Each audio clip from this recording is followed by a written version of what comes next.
하여튼 이권의 123쪽부터 할게요. 생물과 환경하고의 관계인데 약간 설명한 것 같은데 좀 그래도 하겠습니다. 이 뒷부분이랑 앞에 부분 여기는 한 것 같은데, 자, 환경은 주로 비생물적 요인입니다. 비생물적 요인. 그래서 이제 생물은 이제 빛이나 온도나 물, 토양, 공기 등과 같은 비생물적 요인에 영향을 받는다. 이런 거 환경이라고 보시면 되는데, 그런 사례들을 이제 살펴보는 겁니다. 빛의 영향을 받는 건데, 빛을 세기랑 파장이랑, 여기 파장, 그 다음에 1조 시간, 이렇게 좀 구분해서 지금 보는 거예요. 빛이 영향을 주는 사례가 빛의 세기랑 파장이랑 1조 시간.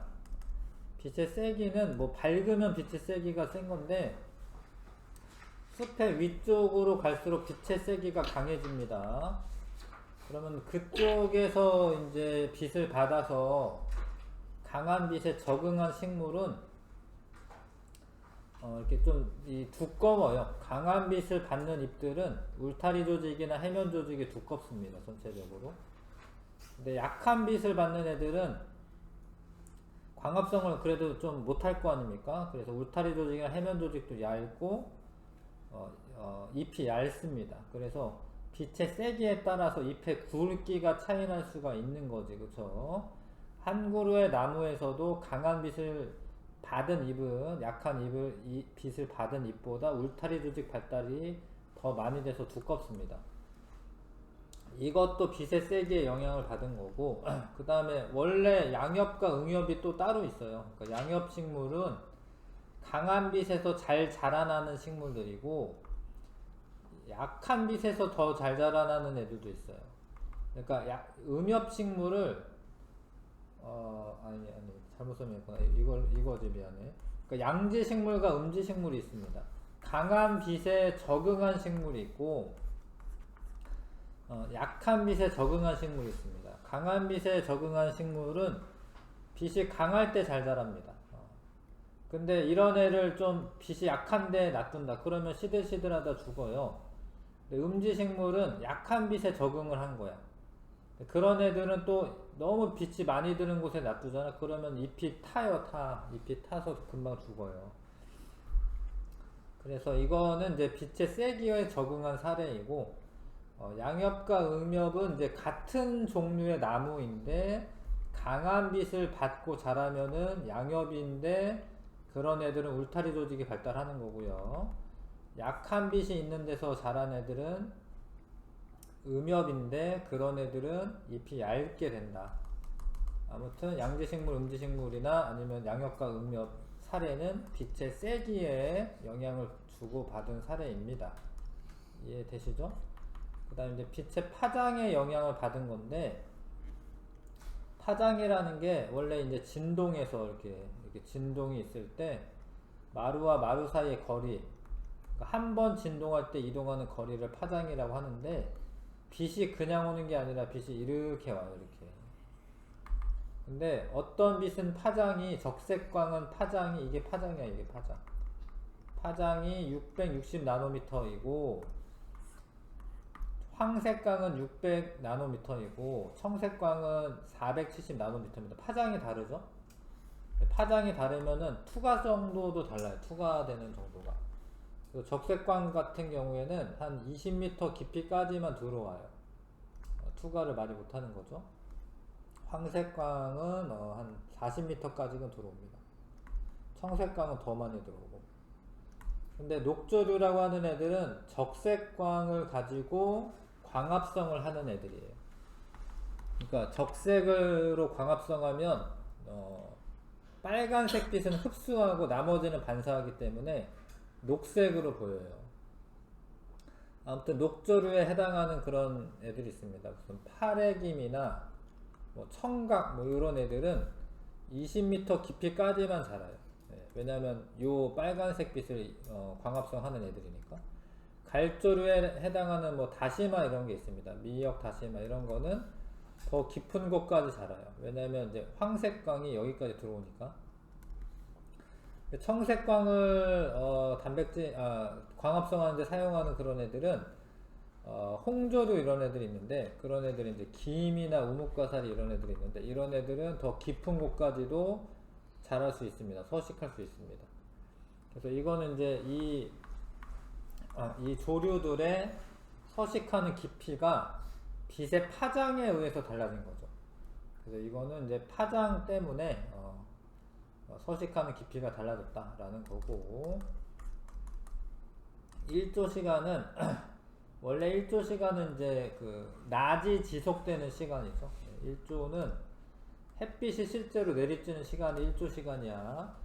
여름철에는 1조 시간이 길고 겨울철에는 1조 시간이 짧은 거죠. 근데 그 1조 시간이 식물의 개화와 꽃피는 시기, 동물의 생식 기간, 그런 거에 영향을 줍니다. 봄이나 여름에 피는 꽃들은 이제 장일식물이라고 합니다. 장일식물. 벚꽃, 붓꽃, 토끼, 풀 이런 거 1조 시간이 길어지는 봄과 초여름에 개화한다. 이런 거는 장일식물이고, 국화나 코스모스 이런 건 1조 시간이 짧아지는 가을에 개화한다. 이런 걸 단일식물이라고 해요. 그래서 요런 거는 이제 이렇게 나누는 이유는 1조 시간 때문에 그런 겁니다. 그 다음에 동물의 생식 그런 기간에도 영향을 주는데, 호르몬 영향 이런 걸 많이 받아서, 뭐 사람이야 번식 기간이 따로 있진 않지만 새는 1조 시간이 길어지는 봄에 번식하고, 노루나 송어 이런 애들은 1조 시간이 짧아지는 가을에 번식을 합니다. 번식하는 기간도 1조 시간의 영향을 받은 거다, 이렇게 알고 있으시면 되고, 방금 전까지는 빛에 대해서 한 거야. 빛의 세기, 그 다음에 파장, 그 다음에 1조 시간, 그 다음에 온도와 생물학의 관계, 온도가 영향을 주는 건데, 뭐 이런 거는 이제 온도가 낮은 데서 사는 애들은 뭐 이렇게 털이 많다던가, 아니면 이제 뭐 동물 같은 애들은 이제 좀 더 피하 지방이 두껍다던가 이런 데 적응한 거고요. 그래서 식물 같은 경우에 이제 낙엽수가 기온이 내려가서 단풍이 든다. 그러니까 단풍이 드는 것은 온도 때문에 그렇다. 온도 때문에. 낙엽이 떨어지는 것도 온도 때문에 그렇다. 추운 지역에 사는 털송이 풀, 뭐 에델바이스 이런 거 있어요. 에델바이스. 에델바이스 이름은 예쁜데 꽃은 별로 안 예뻐요. 사실은 꽃에 막 털이 나 있습니다.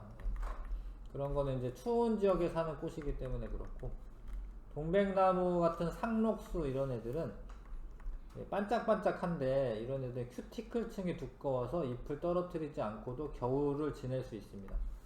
특히 동백나무나 이런 애들은 왁스 같은 지방이 이렇게 코팅처럼 돼 있어요. 식물 표피에. 그런 애들은 이제 온도에 적응한 사례입니다. 동물 같은 경우에 정원동물에서 이렇게 이제 여우가 이제 뭐 포유류는 정원동물인데, 사막 여우는 귀가 크고 이 말단이 되게 뾰족해요. 말단이. 그리고 몸집도 작습니다. 근데 이제 북극 여우는 몸집도 크고 이 말단이 몽뚝하고 짧아요. 얘는 길고. 여기는 이제 귀 요런 데서 열이 발산됩니다. 근데 얘는 열이 발산되면 안 되니까 피하 지방이 두껍고 몸집도 크다. 이거는 온도에 적응한 사례다. 온도에.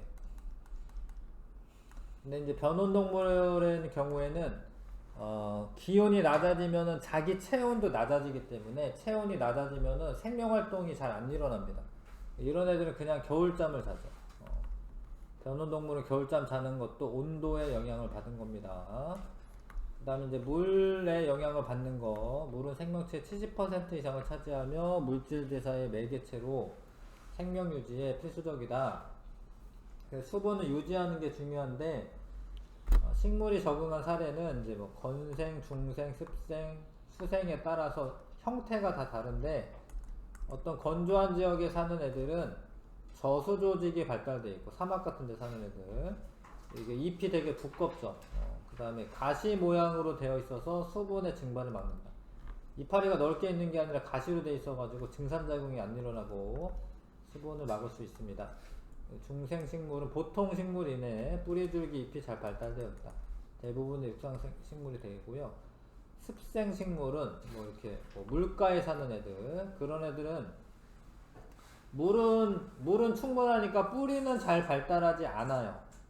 뿌리 발달하지 않고 통기 조직이 발달되어 있다. 이게 물에 좀 둥둥 떠 있어야 되니까 내부에 공기 주머니 같은 거를 이제 좀 가지고 있어야지 됩니다. 그래서 부두를 갈 때 이런 애들은 그렇게 물에 적응한 사례가 되고, 수생식물 아예 이제 물 속에 이제 살거나 아니면 이제 뿌리나 이런 거는 물 속에 물에 땅에 뿌리를 내리고 이렇게 사는 애들, 요런 애들은 물이 주변에 너무 많기 때문에 뭐 관다발 뿌리 이런 건 잘 발달해 있지 않습니다. 그 물을 흡수하는데 뿌리 같은 게 잘 발달되는 이유는 이제 물을 효과적으로 흡수하기 위한 거거든요. 이런 애들은 물 흡수하는데 아무런 문제가 없으니까 뿌리가 잘 발달되는 건 아닙니다. 요런 거는 이제 식물이 물에 적응한 사례가 되는 거고, 동물 같은 경우에는 도마뱀이나 뱀 이런 애들은 이제 껍질이 있어가지고, 껍질이라고 하면 이상하네, 비늘로 덮여 있어가지고 물이 증발이 잘 안 되게 하고요. 곤충은 이제 뭐 외골격이라고 해서 키틴질이라고 하는 물질로 이제 겉에 표면을 싸고 있어요. 마찬가지로 증발 안 되게 하려고 하는 거고, 파충류나 조류의 알은 단단한 껍데기로 쌓여 있습니다. 이것도 증발 안 되게 하려고 하는 거고, 뭐 어류 이런 알들은 껍데기가 없어요. 어류는 개구리 알 이런 거 껍데기 없잖아요. 물속에 있으니까. 껍데기가 있는 것도 이제 수분 증발을 방지하기 위한 겁니다. 자, 캥거루쥐 같은 경우에는 오줌을 되게 소량, 진한 오줌을, 묽은 오줌을 뭐 놓는 게 아니라 진한 오줌을 소량 배설합니다. 그래서 물이 빠져나가는 걸 최소화한다. 여기까지가 이제 수분이었고, 방금은 물이었고, 토양과 생물. 자, 세균이 호기성 세균과 혐기성 세균이 있습니다. 호기성 세균은 산소가 있는 곳에서 살고 산소 호흡을 해요. 산소 호흡. 그래서 토양이 이렇게 있으면 이제 좀 그래도 지표면 근처에는 공기층이 있는 거예요. 공기가 드나들 수 있는 겁니다. 요런 데는 호기성 세균이 사는 거고, 여기서는 호기성 세균이 사는 거고, 더 깊어지면 산소가 부족하잖아. 그런 데서 사는 세균들은 혐기성 세균이라고 합니다. 혐기성 세균. 이런 애들은 이제 산소 호흡하는 건 아니고 산소 없이도 이제 호흡할 수 있는 애들이거든요. 아무튼 깊이에 따라서 세균의 종류가 달라진다라는 거는 토양이랑 관계 있는 겁니다. 그 다음에 뭐 지렁이는 뭐 토양의 통기성을 높인다. 그래서 토양 표면에는 호기성 세균이 분포하고, 공기가 적게 포함되어 있는 토양 깊은 곳에서는 혐기성 세균이 분포한다. 그 다음에 이제 공기와 생물. 공기는 이제 호흡에 필요한 산소, 식물 광합성에는 이산화탄소가 필요하고 이러죠. 서로 당연히 영향을 주고받게 돼 있는데, 고산지대에 사는 사람들은 적혈구가 많아요. 왜냐면 산소가 적으니까 적혈구라도 많아야지 적은 산소를 많이 흡수할 수가 있는 거예요. 고산지대 사는 사람은 적혈구가 많습니다. 근데 만약에 내가 고산지대 안 살다가 고산지대로 올라가, 그러면은 산소가 부족한 상태가 되는 거죠. 그래서 이제 고산병 이런 거에 걸릴 수가 있고요. 그 다음에 공기 이동으로 발생하는 바람은 식물의 꽃가루를 운반하고 종자나 포자의 이동을 줍니다. 뭐 이런 거는 아실 것 같고요. 그래서 이거를 다 사례별로 해서 외우셔야지 내 마음대로 하는 거 아닙니다. 여기 책에 써져 있는 대로 해주시고.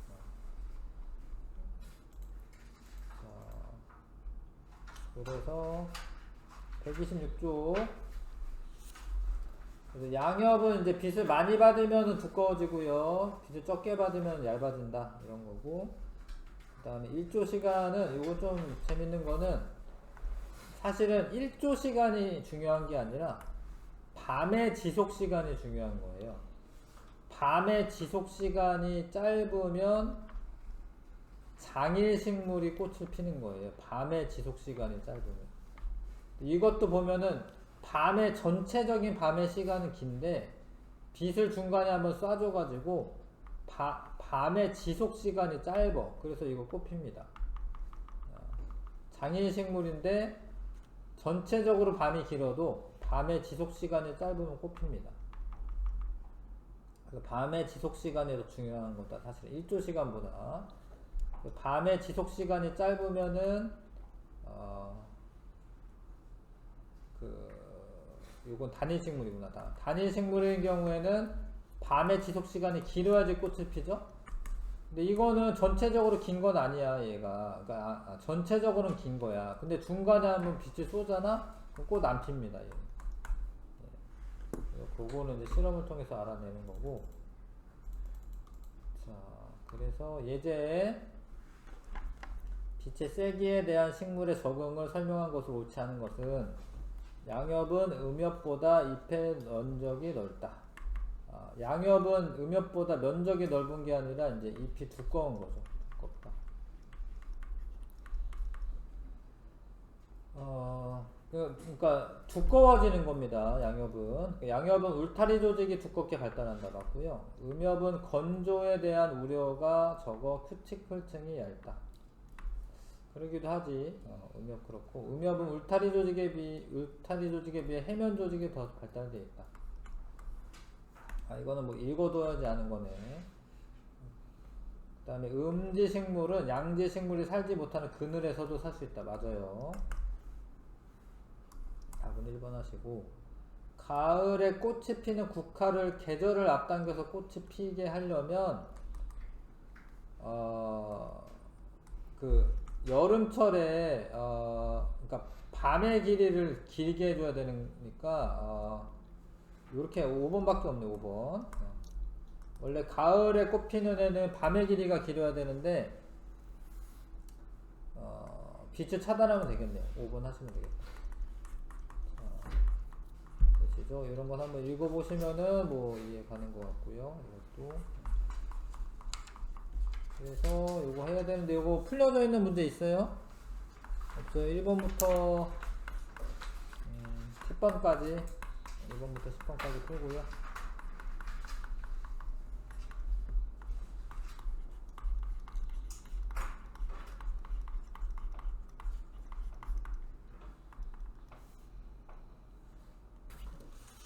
같이 좀 풀고요. 같이 풀고 좀 쇼파하죠.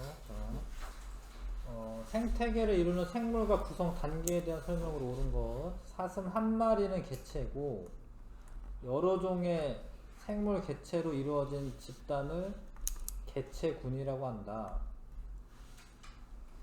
그러니까 개체군은 한 종류입니다. 한 종. 개체군은 이제 하나의 한 종이고 한 종으로 이루어진 거고, 여러 종의 생물 개체로 이루어진 집단은 군집이라고. 군집.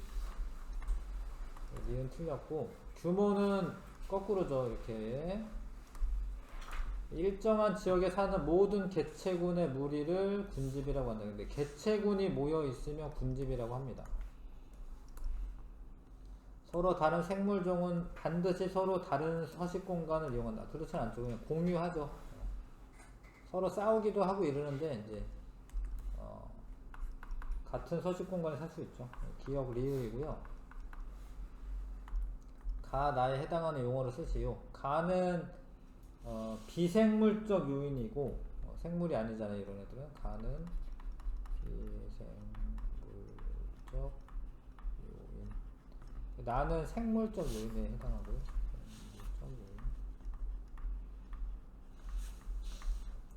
영양분을 획득하는 방법에 따라 A에서 C에 해당하는 용어를 쓰시오. A는 생산자, B는 소비자, C는 분해자가 되겠죠. 곰팡이는 분해자에 해당하고, 육식동물은 1차 소비자. 1차 소비자는 초식동물입니다. 이제 왜냐면 이제 풀을 먹고 사는 애들이니까. 생산자는 다른 생물로부터 유기물을 합성한다. 아니고요. 생물을 둘러싸고 있는 빛, 온도 등은 비생물적 요인으로 구분한다. 맞네. 기억 리을 보시면 되고. 그 다음에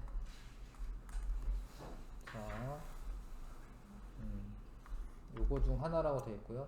낙엽이 쌓여 토양에 비옥해진다. 그러면 생물적 요인이 비생물적 요인에게 영향을 주는 거니까 기억은 나에 써야 되고요. 동물이 배설물을 통해 식물의 씨앗을 퍼뜨린다. 그건 서로 상호작용이죠. 나는 니은 쓰면 되고요. 다구나 다는 니은 쓰면 되고, 빛의 세기에 따라 생장 속도가 달라진다. 그럼 비생물적 요인이 생물적 요인에게 영향을 준 거니까 가는 디귿 쓰면 됩니다.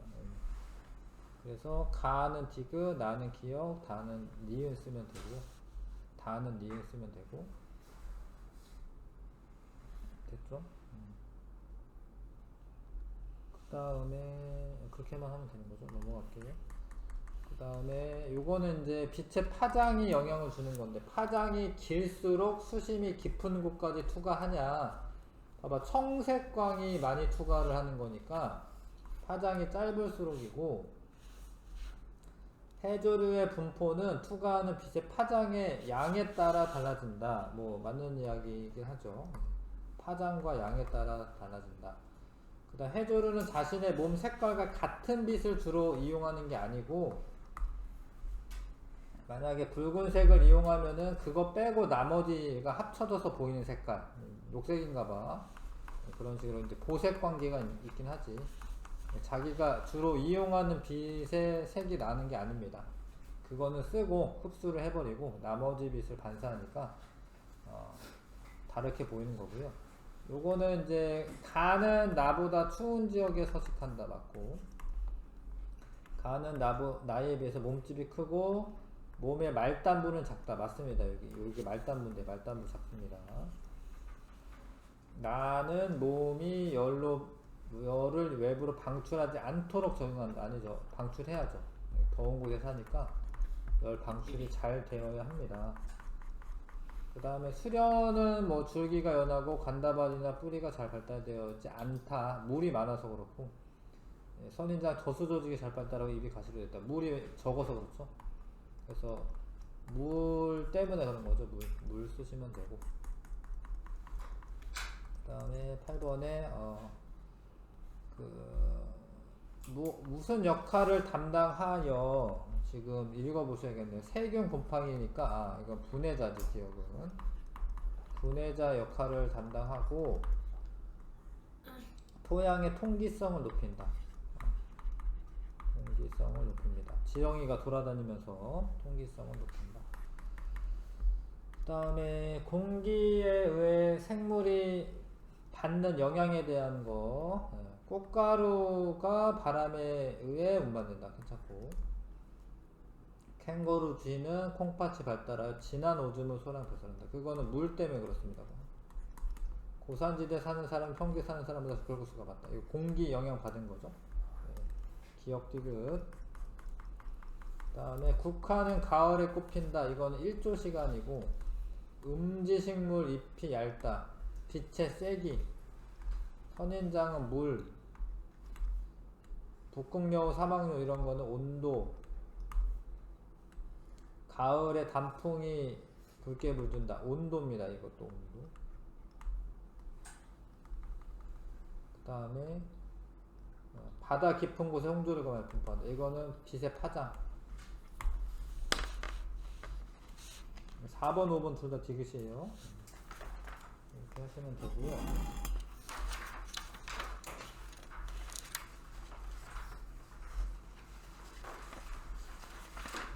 잠깐 쉬었다가 할게요. 생태계 평형.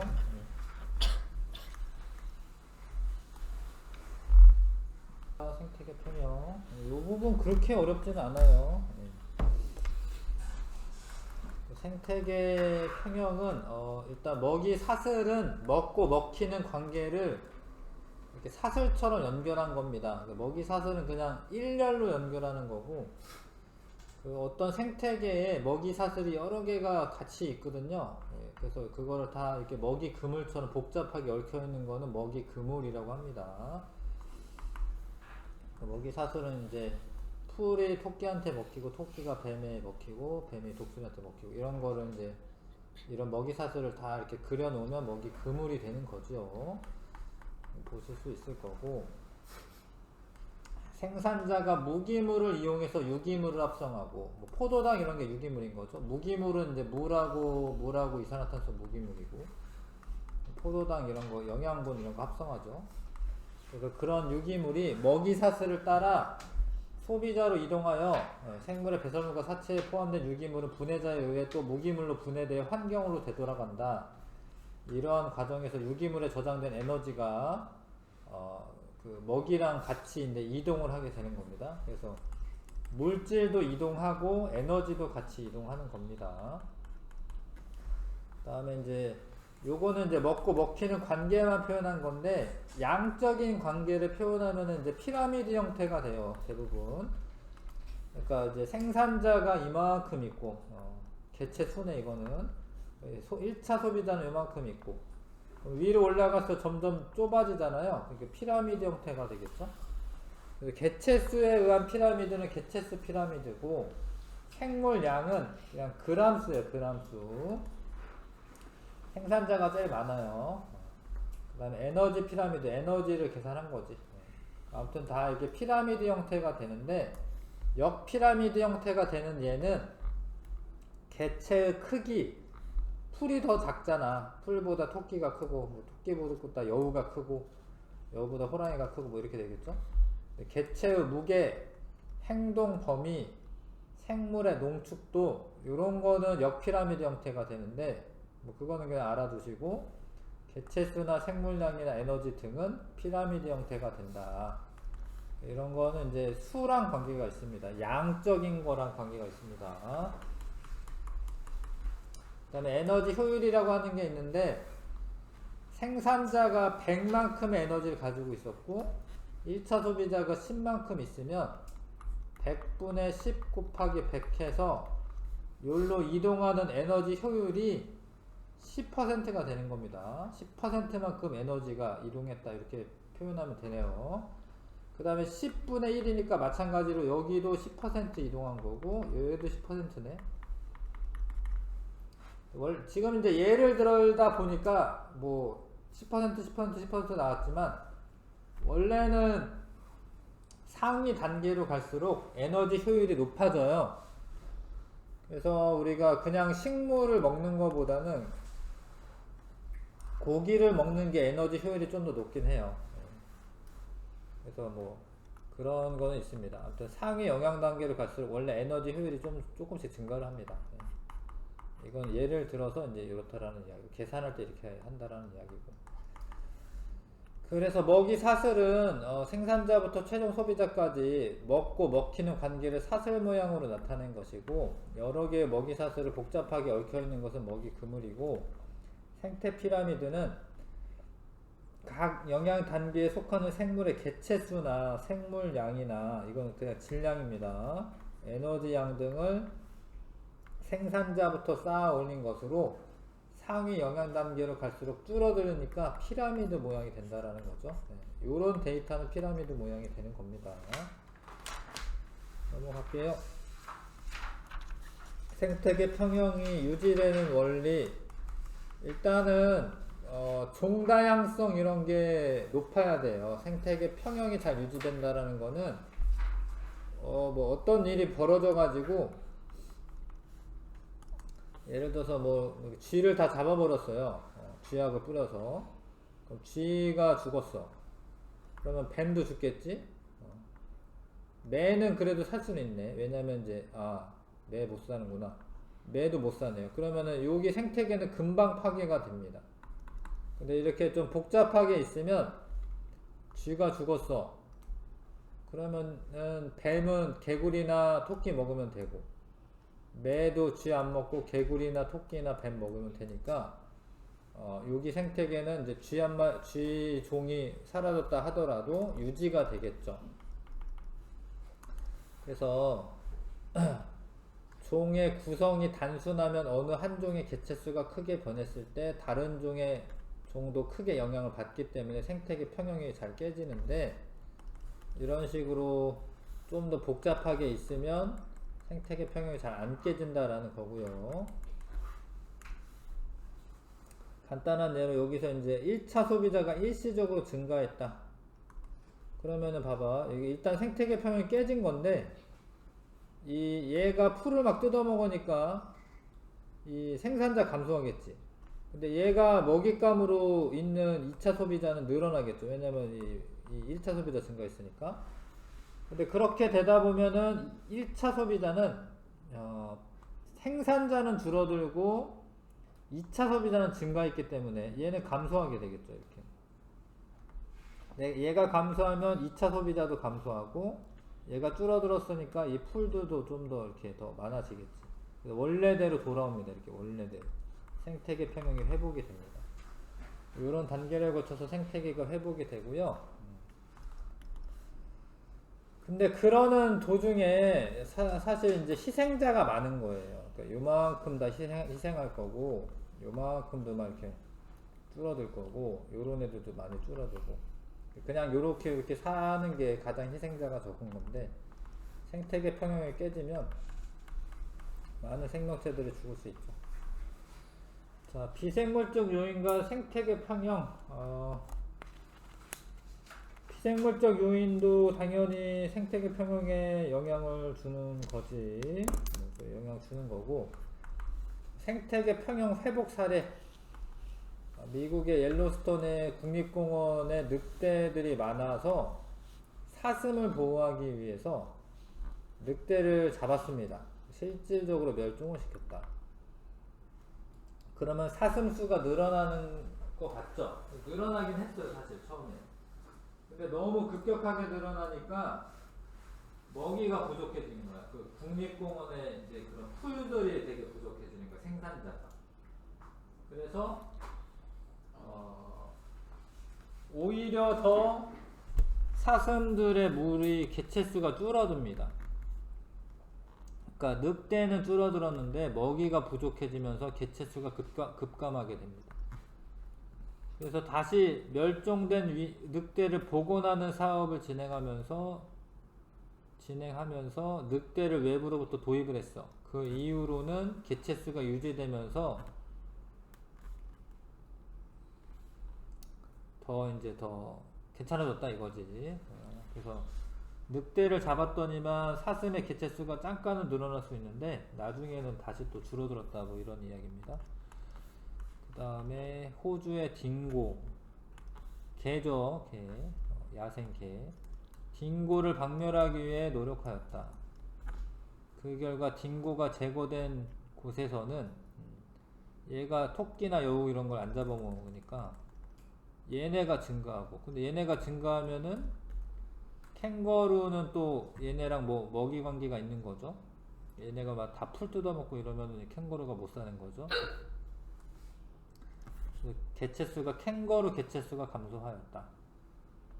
그래서 적당히 딩고가 있어야 되는 거야. 양에게 피해를 줄 수는 있는데 그래도 얘가 하는 역할이 있는 겁니다.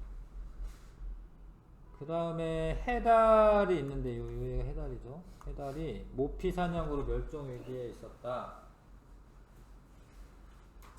네, 그래서 이제 해달이 감소하면서 해달이 성게를 먹는데 성게가 증가합니다. 근데 또 성게는 해초를 원래 먹는데 성게가 증가해서 해초가 줄어듭니다. 해초가 많아야지 해양 생태계가 풍부해지거든요. 그러니까 얘를 잡았더니만 성게가 늘어나고 성게 때문에 해초가 줄어들어서 황폐화되는 거지. 예, 그래서 얘를 잡으면 안 되는 거지, 해달을. 해달이 번호 보는가? 예, 얘를 잡으면 안 되는 거죠. 예, 그런 사례들이 있다. 넘어갈게요. 환경변화와 생태계, 뭐 자연재해 때문에 생태계 파괴가 일어날 수가 있고요. 뭐 이번에 뭐 LA나 이런 데 산불이 크게 났는데 그런 것도 생태계 파괴가 될 수가 있고, 이제 우리가 이제 주로 인간의 활동에 의해서 생태계 파괴가 많이 일어나죠. 경작지 개발 이런 거는 이제 서식지를 파괴할 수가 있고, 도시나 도로 건설, 도시 건설 서식지 파괴하는 거고, 그 다음에 도로 건설은 서식지를 단편화한다라고 하지, 작은 서식지로 분화시킨다 이런 일이 있고, 벌목을 많이 하죠. 나무를 많이 이렇게 벌목을 많이 하고요. 댐 건설도 생태계가 파괴가 됩니다. 수장되는 곳이 많기 때문에 생태계 파괴가 되고요. 간척 사업도 생태계 파괴되고, 뭐 송도, 신도시나 이런 데 다 간척 사업으로 이제 생겨난 땅들이거든요. 그런데도 이제 갯벌 생태계 이런 게 파괴가 될 수가 있고, 환경 오염도 있고, 기후 변화도 있다. 녹조나 적조는 원래 이 부영양화라고 하는 것 때문에 생겨나는 건데, 하수 처리 시설을 통해 다량의 질소 화합물이 하천으로 흘러 들어간다. 뭐 이런 게 이제 원래 그 이 녹조들의 먹잇감이거든요. 그래서 영양분이 많아지는 거야. 이런 게 비료 같은 것들이 하천이나 호수로 유입되면은 이 부영양화라고 합니다. 부영양화. 영양분이 부자가 된다 뭐 이런 거야. 그러면은 녹조나 적조가 너무 많이 증식을 하는 거예요. 녹색 조류나 적색 조류 이런 게 많이 증식을 합니다. 그럼 얘네가 많아지면 좋을 것 같은데, 얘네가 갑자기 많아지니까 얘네가 이제 숨을 쉬려면은 물 속에 있는 산소를 막 이렇게 흡수해야 되거든요. 그럼 얘네 때문에 산소가 부족해져서 다른 생명체들이 막 죽어요. 그런 게 이제 녹조나 적조 현상입니다. 그러니까 이거는 이제 환경이 오염된 사례입니다. 녹조는 주로 강에서 이런 일이 이렇게 번성하고, 이제 적조는 이제 주로 바다에서 생깁니다. 기후변화, 지구온난화 일어나는 거 뭐 이런 거 아실 것 같고요. 넘어갈게요. 생태계 보존을 위한 노력, 멸종 위기 생물 이런 것들을 이제 복원하고 보호하고 이런 일을 합니다. 그 다음 생태 통로 설치하는 거는 서식지 단편화로 인한 그 뭐 생물들이 왔다 갔다 할 수 있는 통로를 만들어 주는 거고요. 그 다음에 로드킬 이런 것도 줄일 수 있습니다. 생태 통로를 설치해 주면.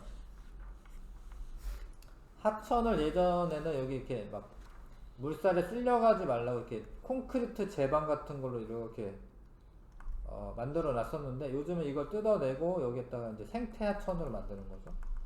콘크리트 제방 같은 게 많으면 오염물질이 그냥 다 들어가요. 그러니까 더 오염이 심하고, 이게 풀이나 나무나 이런 게 많으면 정화돼서 이렇게 물이 들어가니까 물이 더 깨끗해지는 겁니다.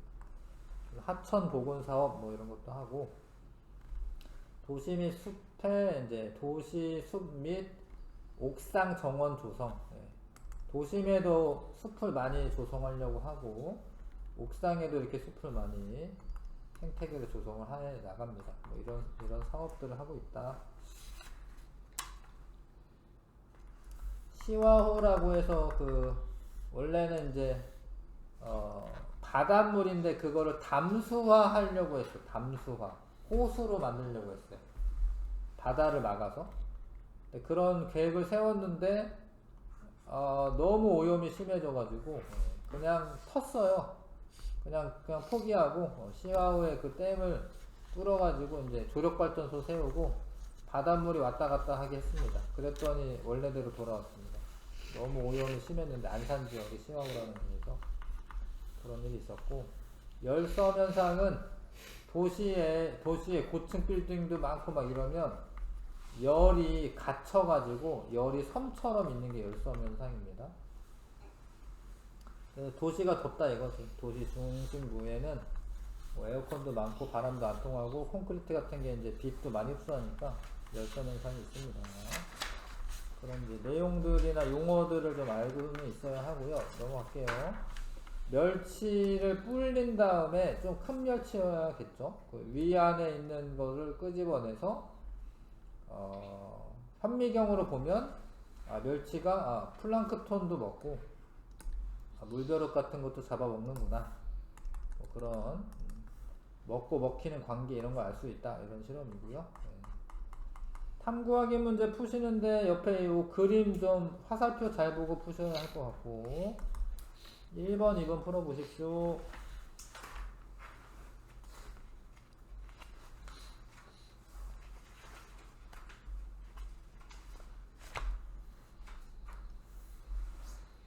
골라야 되고요. 위는 투명한 막에 쌓여 있다. 그런 거 그렇게 써 있잖아. 위는 투명한 막에 쌓여 있다. 뭐 이렇게 써 있잖아. 네. 일단은 1번 맞고요. 멸치는 위는 간 위쪽에 있다.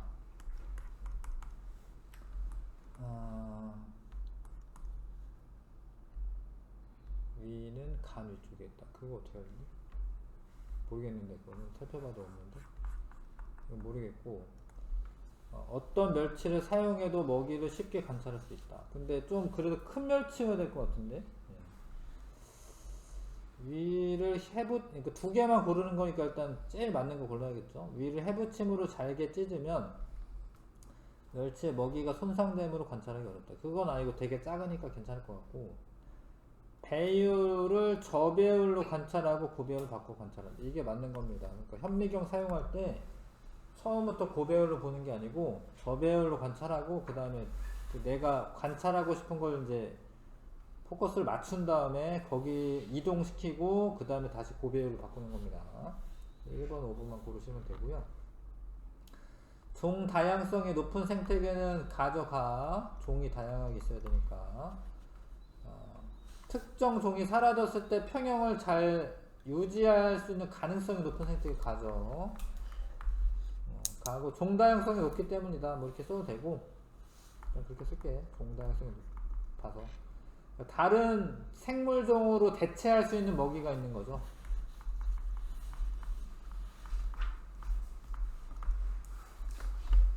그래서 먹이 종류가 이제 다양하니까 어떤 한 먹이가 사라져도 다른 먹이를 먹으면 됩니다. 요거는 이제 이런 거야. 태양 에너지 중에 일부를 생산자가 자기 몸으로 이제 광합성해. 그 다음 1차 소비자에게 먹히는 것도 있고, 자기가 살면서 호흡으로 쓰는 것도 있고, 그냥 죽을 수도 있어요. 낙엽이나 이런 걸로. 그러면 이제 1차 소비자는 생산자한테서 먹은 걸로 또 살아가다가 2차 소비자한테 잡아 먹힐 수도 있고, 그냥 죽을 수도 있고, 2차나 3차 소비자도 마찬가지고. 그래서 이렇게 들어온 에너지가 결국에 이런 열에너지 형태로 다 바뀌는 거예요. 이렇게. 뭐 그런 에너지의 흐름이 있다. 이렇게 알려주는 거고요. 그런 거고. 예제 바로 볼게요. 생태계에서 에너지 흐름과 에너지 피라미드에 대한 설명으로 옳은 것은, 생태계에서의 에너지는 소비자에서 생산자로 이동한다. 아니지? 생산자에 있던 에너지가 소비자로 이동해야겠죠? 그 다음에 상위 영향 단계는 에너지 피라미드 하단에 위치한다. 에너지 피라미드에서 상단이 상위 영향 단계죠. 생태계의 종 다양성이 크게 감소해도 에너지 흐름은 안정적으로 유지된다고. 안정적이진 않을 것 같은데, 여기 끊길 것 같은데. 안정된 생태계의 에너지 피라미드는 중간 영향 단계가 위 아래 영향 단계보다 튀어나온 모양이다. 아니죠. 그냥 피라미드 모양이 가장 안정적인 거지. 에너지 피라미드가 위로 갈수록 작아지는 이유는 에너지가 이동하면서 호흡을 통해 방출되기 때문이다. 맞는 설명인데, 무슨 얘기냐면, 그러니까 이 애들이 자기네들이 쓰는 게 있다라는 거예요. 자기가 살아가기 위해서. 그러니까 이 에너지가 전부 다 얘한테 전달되는 게 아니라 얘가 쓰고 남는 애들이 또 그 다음 영향 단계로 전달되고, 얘도 쓰고 남는 애들이 에너지 그 다음 단계로 전달되고, 이런 설명입니다. 이게.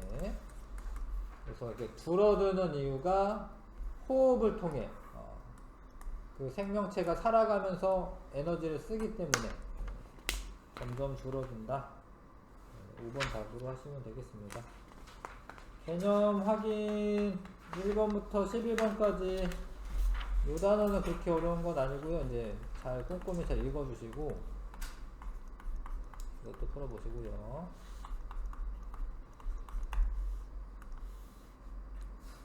이것도 볼게요. 쥐가 사라질 경우 생태계 평형이 가장 쉽게 깨지는 생태계는, 얘 사라지면 둘 다 죽는 거고, 얘 사라지면 뭐 매는 괜찮고 뱀도 뭐 괜찮긴 하네. 아무튼 가네요. 가. 그쵸? 그 다음에 생태계에서 물질은 먹이 사슬을 따라 이동한다. 뭐 맞는 이야기고요. 에너지 피라미드에서 생산자가 가장 상위에 위치한다. 아니, 위에는 이제 그 다른 애들이 이제 생산자는 이제 밑에 있죠. 구성원 간에 먹고 먹히는 관계는 대부분 복잡한 먹이 그물을 이룬다. 이거 맞는 이야기고. 그 다음에 요렇게 되는 거는 개체 수는 이렇게 피라미드 형태 되고요. 생물량 되고 에너지량도 되는데, 근데 개체 하나의 크기를 말하는 거야. 그러면 3차 소비자가 훨씬 크죠. 그러니까 이거는 역피라미드가 되는 거고, 에너지 효율도 사실 올라갈수록 에너지 효율이 증가하기 때문에 얘네 둘은 역피라미드 형태가 됩니다. 그래서 기억, 니은, 디귿 쓰면 되고요. 기억, 니은, 디귿. 자, 에너지 피라미드를 그리시오. 식물이 270. 초식 동물은 12밖에 안 되죠. 초식 동물. 그 다음에 육식 동물. 이렇게 되겠네, 그쵸? 아무튼 요런 거 그리면 됩니다. 피라미드 형태로. 그 다음에 A에서 D 중 같은 양의 식물로부터 사람에게 전달되는 에너지가 가장 많은 것. 아, 이거 좀 어려울 수 있는데, 여기에서는 이제 A입니다. A. 왜 그러냐면 선생님이 에너지 효율이 높다라는 소리는 했는데, 그거는 이제 그 식물이랑 소를 똑같은 양을 먹었을 때 만약에 그러면은 소를 먹는 게 더 에너지가 효율적이긴 해요. 그거는 그렇긴 한데, 여기서는 이제 요 식물에서부터 에너지가 전달되는 걸 말하는 거거든요. 근데 소가 자기가 살면서 쓰는 에너지도 있는 거야. 그래서 식물의 에너지가 전부 다 사람한테 오진 않습니다. 그래서 이거는 사람한테 다 오는 거지. 근데 이 실지렁이 살면서 없어지는 것도 있고 붕어 살면서 없어지는 것도 있으니까 사람한테 오는 양이 줄어드는 거죠. 그래서 A가 가장 많이 도착하는 거고, 요거는 단계를 여러 개를 거칠수록 점점점 줄어드는 거니까 가장 적게 도달하는 건 D입니다. 이해하세요? 그래서 옛날에 무슨 창의력 문제 이런 데에서 어떤 그 외딴 섬에 조난을 당했는데, 내가 뭐 병아리가 있고 그다음에 곡식이 있어. 그러면 이제 너는 어떻게 살아가는 게 제일 좋나? 곡식을 병아리한테 먹여서 병아리가 닭이 된 다음에 잡아먹는다. 그냥 곡식을 먹는다. 에너지적으로 보면은 그냥 곡식을 먹는 게 가장 에너지 흡수가 많이 되는 거예요. 왜냐하면 병아리가 살면서 쓰는 에너지도 있기 때문에 병아리를 살려서 이렇게 키워서 먹는 것보다는 그냥 먹는 게 낫습니다. 뭐 물론 곡식을 뭐 심어가지고 뭐 이렇게 좀 더 이제 재배를 해가지고 뭐 이제 이렇게 먹을 수도 있겠죠. 그런 방법이 있겠지만 기본적으로는 그렇다라는 거야. 그 소비자들이 소모하는 에너지도 있다라는 거예요. 무엇은 생태계를 구성하는 생물의 종류와 개체 수, 물질의 양, 에너지 흐름이 급격하게 변하지 않고, 생태계 평형이겠네. 그러면 기억은 생태계 평형, 변하지 않고 유지가 된다. 생태계 평형. 생태계에서 무엇이 높아? 종다양성이 높아야겠다. 종다양성이 높으면 먹이 그물이 복잡해지는 거고, 먹이 그물이 복잡해지면 생태계 평형이 잘 유지가 됩니다. 생태계 평형, 종다양성 써주시면 되고요. 생태계 평형에 대한 설명. 먹이 그물이 복잡할수록 생태계 평형이 잘 유지된다. 맞는 이야기. 생태계 평형은 자연재해에 의해 파괴되지 않는다. 자연재해 때문에도 파괴됩니다. 평형을 이루는 안정한 생태계는 시간이 갈수록 생물의 개체수가 증가한다. 뭐 유지가 되는 거죠. 유지가 되는 거예요. 증가하는 게 아니라. 안정한 생태계에서는 한 영향 단계에서 다음 영향 단계로 에너지가 원활하게 이동한다. 뭐 그렇게 되는 거죠. 기억률. 만약에 1차 소비자가 일시적으로 증가했다. 그럼 생산자의 개체수는 일시적으로 감소하지. 1차 소비자가 생산자를 이렇게 막 먹으니까. 2차 소비자 개체수는 일시적으로 증가한다. 증가하지. 왜냐면 이 먹잇감이 많으니까. 시간이 지나면 모든 생물 군집의 개체수가 크게 증가한 상태로 생태계 평형이 회복된다. 아니죠. 원래 개체수 정도로 이제 회복이 되죠. 기억력은 느는 거 아닙니다. 생태계 평형을 파괴하는 원인에 해당하는 것, 도시 건설 이런 거 원인이고, 이런 건 아니고, 농약살포 이러면 이제 죽을 수 있잖아. 다른 생명체들이. 이것도 되죠. 자연재해로 인한 서식지가 유실되는 것도 되는 겁니다. 그 다음에 인구 증가와 산업화에 따른 뭐 이런 것들이 생물의 서식지를 파괴합니다. 서식지를 파괴하고 종다양성을 감소시킬 수 있고 먹이 사슬을 변화시켜서 생태계 평형을 회복하기 어려운 수준으로 파괴하고 있다. 서식지 파괴가 일어나고 있습니다. 이런 거는 생태 통로입니다. 그림과 같은 생태 통로를 설치하면 육교 이런 거 아니고, 생태 통로는 원래 여기 동물들이 왔다 갔다 해야 되니까 사람들이 왔다 갔다 하게 하면 안 돼요. 원래는 옛날은 아니지만 또 우리나라 어떤 지자체에서 생태 통로를 만들었는데, 여기 사람들 여기서 편의시기 무슨 정자 이런 걸 만들어놔 막 이렇게. 그런 건 안 되는 거예요. 그런 건 공무원이 공부를 안 한 거예요. 고등학교 때 공부를 안 한 거예요. 그런 거 만들면 안 되고 이제 동물들이 왔다 갔다 하게 만들어야 되는 거거든요. 그러면 서식지 단편화라고 해요. 단편화. 서식지 단편화로 인한 야생동물의 고립을 막을 수 있어서 그리고 로드킬도 방지할 수 있다. 이렇게 여기서 이렇게 무리하게 이렇게 가는 게 아니라 여기 왔다 갔다 하겠죠? 동물들이. 이렇게 정리해 놓으시고 조금 쉬었다가 이제 지구 환경 변화와 인간 생활 할게요.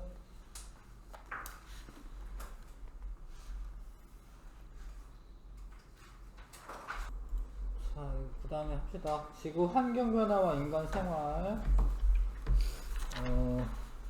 기후 변화가 일어나서 많이 뭐 어려움이 있잖아요. 근데 이제 기후 변화를 연구하는 방법은 일단 과거의 기후를 연구하는 방법에는 나무의 나이테 연구가 있습니다. 그러니까 나이테가 여기 보면 여기는 길잖아요, 이렇게. 그러면 여기는 이제 온도도 높았고 뭐 비도 많이 왔고 뭐 이런 거를 의미합니다. 기온이나 강수량에 따라서 생장 속도가 달라져요. 여기는 좀 촘촘한 데가 있네. 여기 요런데. 요런 데는 좀 이제 기온이 낮았고 뭐 강수량이 적었고 요런 걸 알 수가 있다. 그래서 나이테 간격이 넓으면은 온난하고 다습한 기후였다. 이런 거 알 수 있습니다. 그런 거 알 수 있다. 그 다음에 빙하 코어 연구.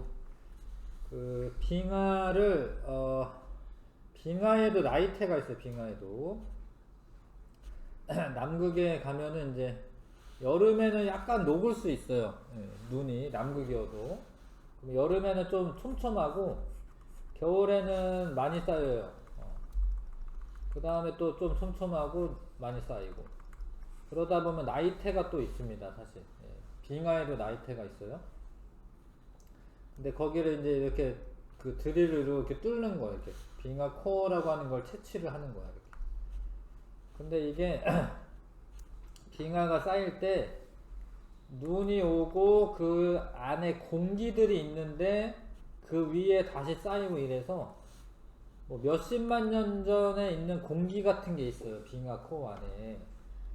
그래서 빙하가 생성될 당시에 어떤 공기 조성을 가지고 있냐, 뭐 이산화탄소가 많았냐 적었냐 이런 거랑, 그 다음에 조금 어려운 얘기인데, 이 빙하를 구성하고 있는 그 물 있잖아, 물이 산소가 뭐 이렇게 원래는 질량수가 16인인데 좀 더 무거운 산소가 있어요. 질량수가 18인 애들이 있습니다. 이런 비율이 다르면은 온도가 다르다라는 걸 의미해서, 빙하 코어를 연구하면은 이산화탄소가 많을 때 그때 온도가 어땠냐 이런 걸 알 수가 있어요. 그래서 그거를 조사해 보면 이산화탄소가 많을 때는 온도가 올라갑니다. 네. 그런 거를 연구할 수 있다. 빙하 얼음 속에 있는 공기방울을 연구하면은 그 대기의 조성을 알 수 있다. 특히 뭐 이산화탄소 양 이런 걸 알 수가 있습니다. 그 다음에 퇴적암과 화석 연구, 뭐 온난한 기후에 많이 사는 뭐 생물들이 화석으로 남는다던가 뭐 그러면은 뭐 또 그런 것도 알 수가 있겠죠. 뭐 증바람이나 이런 거는 암염 뭐 이런 게 있어요. 암염이라고 해서, 원래 소금이 바다에 많잖아요. 그래서 바다에서 물이 증발되고 나서 그런 게 암석으로 되는 거예요. 그러면 이제 그 건조한 기후였다라는 걸 알 수가 있고, 요런 게 있으면 고사리 화석이 발견되면 따뜻하고 습한 기후였다 이런 걸 알 수가 있겠죠. 이런 식으로 이제 조사를 해 보니까 빙하기와 간빙기가 여러 차례 있었는데, 그 다음에 그리고 뭐 20세기 중반 이후로는 지구 평균 기온이 급격히 상승하고 있다. 이거는 뭐 직접 측정해서 그런 데이터를 모아도 되고, 아무튼 이렇게 기온이 왔다 갔다 했는데 여기 20세기 이후로 어떻게 이렇게 올라갔잖아요. 이렇게 올라가잖아요. 지구 온난화가 일어나고 있습니다. 근데 그런 기후변화의 원인이 그 지구의 자전축의 기울기 변화나 자전축의 경사방향, 공전 궤도 모양의 주기적인 변화, 이런 거에 따른 변화는 지구 외적 요인이라고 합니다. 이거는 이거 페이지 있나요? 147쪽 있나? 이건 원래 지구과학 시간에 좀 더 배우는 거긴 한데, 요거는 이게 좀 되게 주기가 길어요. 그래서 이거 걱정은 사실은 별로 할 필요는 없어요. 그러니까 이런 일이 있다라는 거지.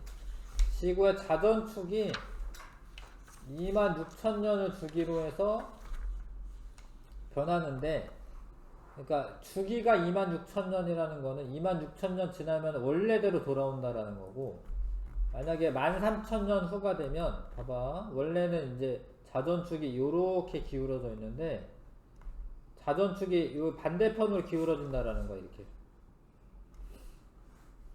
근데 이게 원래 팽이도 그렇게 도는 건데요, 이게 이 자전축이 한쪽을 가리키고 있는 게 아니라 이렇게 돈다고, 이렇게.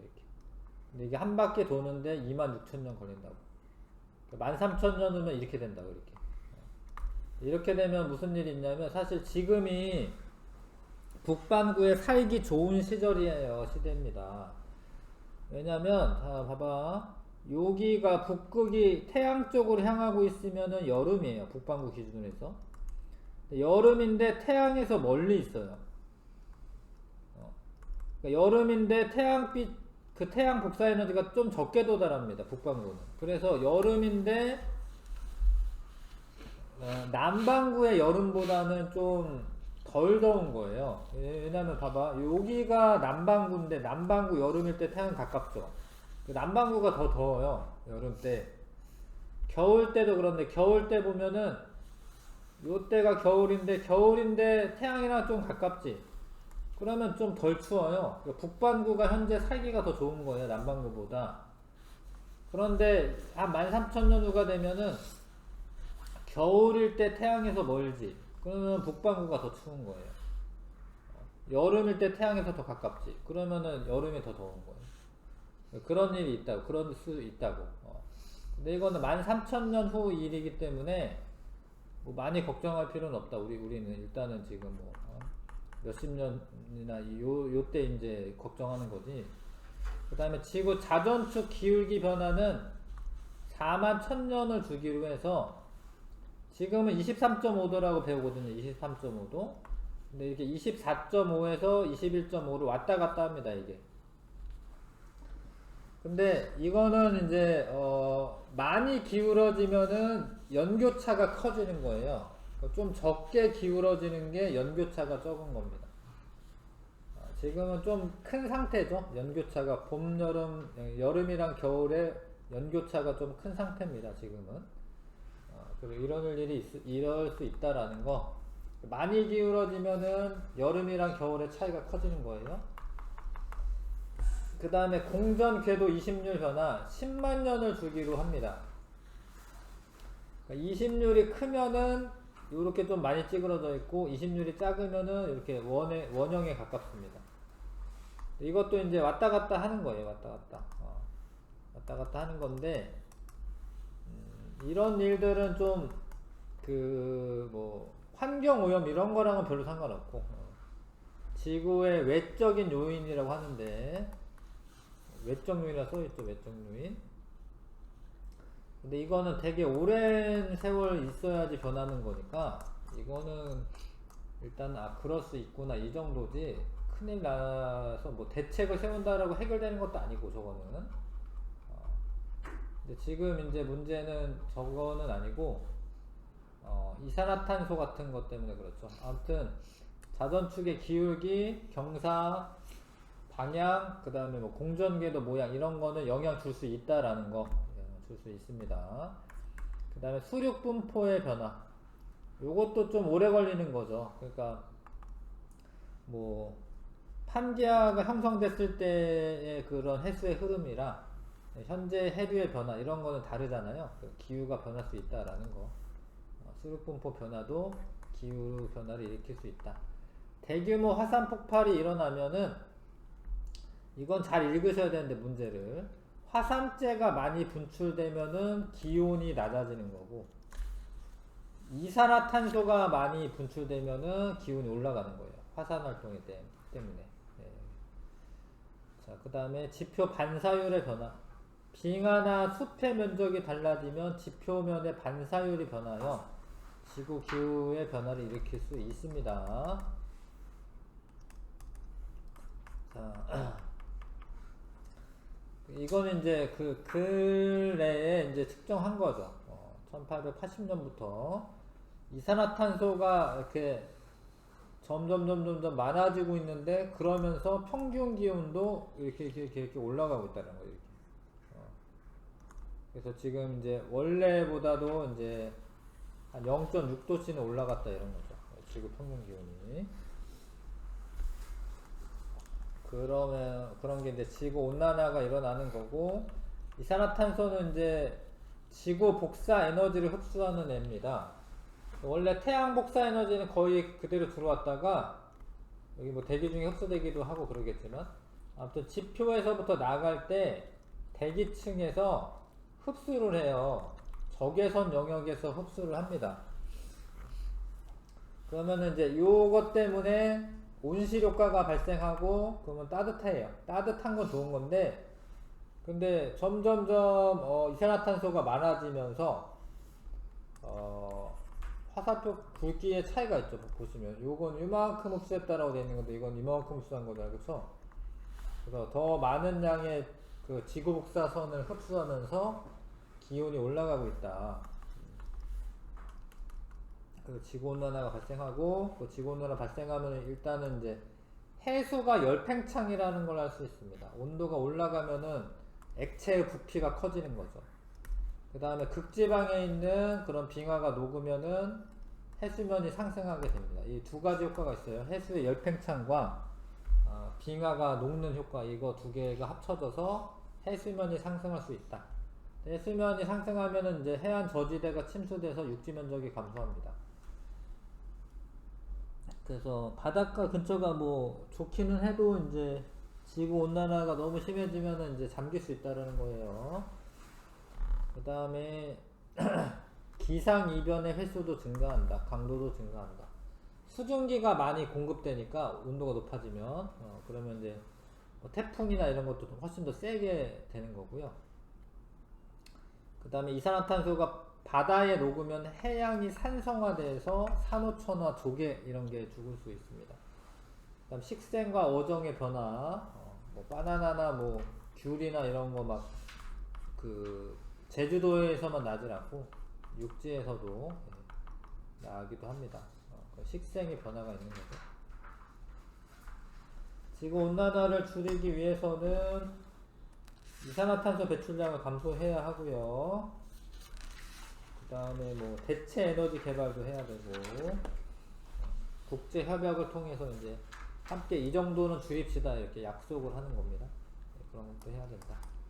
우리나라는 좀 더 심하다라는 겁니다. 우리나라는 지구 전체 편차보다도 더 심하게 온난화가 이루어지고 있어요. 급격하게.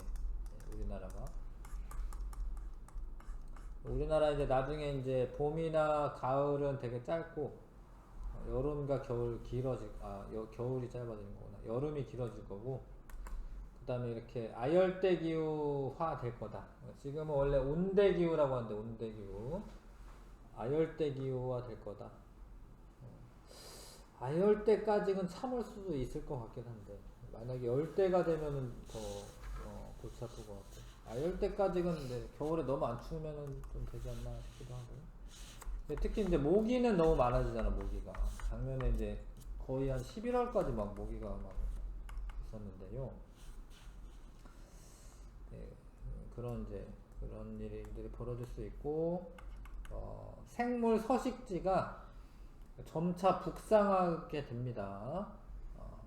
남쪽에서만 나던 것들이 북쪽에서도 날 수 있다.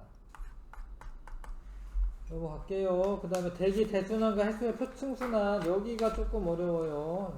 라니냐 엘니뇨 뭐 이런 거 나오면서 좀 어렵습니다. 일단 대기는 순환을 하는데, 대기 대순환의 원인은 위도별 에너지 불균형을 해소하기 위한 겁니다. 위도에 따른 에너지 불균형 때문에 대기 순환이 일어난다. 무슨 얘기냐면 지구가 둥글고 햇빛은 이제 나란하게 오죠. 나란하게. 그러면 이 적도 부근은 빛을 많이 받는데 극지방은 빛을 조금 받아요. 그래서 여기 온도차가 발생하죠. 여기는 고온이고 여기는 저온이 되겠죠. 그래서 여기 지금 태양 복사 에너지가 적도 지방에서 에너지가 이렇게 높고, 태양 복사 에너지 흡수되는 거, 극지방에서는 에너지가 적어. 근데 이거는 흡수량이고, 빨간에는 흡수량이고 파란에는 방출량이에요. 그러니까 지구 복사 에너지는 방출되는 건데, 저위도 지방에서는 흡수하는 게 많고 방출하는 게 적으니까 에너지가 남아요. 여기 에너지가 남습니다. 그리고 여기 위도 38도 정도 되거든요. 위도 38도를 기준으로 해서 그거보다 높으면은 에너지가 부족해요. 나가는 게 더 많아. 그러면 여기는 온도가 높아져야 되고 여기는 온도가 낮아져야 되는데, 이런 에너지 불균형을 해소하기 위해서 여기 있는 에너지를 이쪽으로 이렇게 수송을 합니다. 누가 수송하냐면 이제 바람이 불거나 아니면은 해류가 흐르거나, 그러면서 해수와 대기에 의해서 열 에너지가 수송을 합니다. 그래서 이런 일이 있으면은 원래보다 좀 덜 더워지는 거지. 물론 이제 적도 지방이 제일 덥기는 하지만, 적도가 이제 이런 대기와 해수 순환이 없으면 훨씬 덥죠. 극지방은 훨씬 춥고, 여기에 남는 에너지를 일로 전달을 해줘야 되는데 그런 역할을 하는 게 대기와 해수의 순환이다. 잘 봐. 그래서 이제 만약에 자전을 안 하면,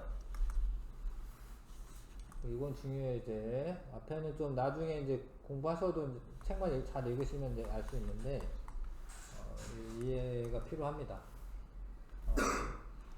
여기 적도 지방에 있는 달궈진 공기는 위로 이렇게 올라갈 거예요. 위로 상공으로. 그렇죠? 차가워진 공기는 아래로 내려갈 거예요. 이렇게 아래로. 아래로 내려가서 이렇게 지표면 타고 내려와서 상승해서 다시 위로 가고, 요런 대기 순환이 일어납니다. 요런 대기 순환. 자전하지 않으면. 그러면은 지표면에서는, 잘 봐요. 요렇게 내려오는 거는 지표면에서 부는 바람이고, 요렇게 올라가는 거는 상공에서 부는 바람이야. 그래서 지표면에서는 북풍이 불 거야. 북풍. 북쪽에서 불어오니까. 이런 거 이해가? 그리고 우리가 사람이 이렇게 있으면은 요렇게 북풍이 불어올 거야. 북풍이. 자전하지 않으면 그런데, 자전을 하게 되면 요게 세 개의 순환세포로 나뉘어요. 이런 거 순환세포라고 하는데, 자전을 하면서 바람의 방향이 바뀝니다. 진행 방향의 오른쪽으로 바뀌어요. 북반구에서. 원래 요렇게 내려와야 되는데, 이쪽 진행 방향의 오른쪽, 이게 지금 내가 봤을 때는 왼쪽이지만 진행하는 사람 기준으로 해서 오른쪽이거든요. 요렇게 바람이 내려오는 게 요렇게 내려옵니다. 이렇게 이런 식으로. 이거를 북동무역풍이라고 해요. 북동무역풍. 여기서 근데 왜 이렇게 되냐면, 여기가 온도가 높잖아. 온도가 높은 애가 위로 올라가. 그래서 이렇게 순환하다가 사실은 이게 똑바로 되는 게 아니라 이런 식으로 꺾이거든요. 어찌됐건 이렇게 옵니다. 이렇게. 원래 북풍일 것 같지만 진행 방향이 오른쪽으로 휘어요. 그래서 북동무역풍이 붑니다. 여기서 위도 0에서 30도 사이. 근데 여기서는 차가운 공기가 내려갔다가 데워져서 올라갈 거예요. 이런 식으로. 이것도 마찬가지로 북풍인 것 같지만 진행 방향이 오른쪽으로 휩니다. 이게 지구가 자전해서 그런 거예요. 그럼 여기 가운데 있는 애들은, 봐봐요. 여기 올라가고 얘도 같이 올라가고, 여기 내려가지. 그럼 얘도 같이 내려가요. 그래서 이런 거는 간접풍이라고 하고, 이건 직접풍이라고 하는데, 간접순환, 직접순환 되는데, 이게 간접순환이에요. 간접순환. 요렇게 됩니다. 원래는 남풍이 불어야 될 것 같지만 오른쪽으로 휘어요. 이렇게. 우리나라는 편서풍대입니다. 편서풍대. 그리고 위도 30도 부근에서는 아래로 내려와. 이렇게. 이런 거를 고압대라고 해요. 고압대. 고압대에서는 구름이 안 생기니까 여기 날씨가 맑아요. 여기 부근은 사막이 많습니다. 사막이. 위도 30도 부근은 사막이 많아요. 남반구도 사막이 많고. 요거는 상승기류가 생기니까 구름이 막 생깁니다. 이렇게. 그래서 비도 많이 와요. 적도지방에 비도 많이 와요. 이런 일이 있어요.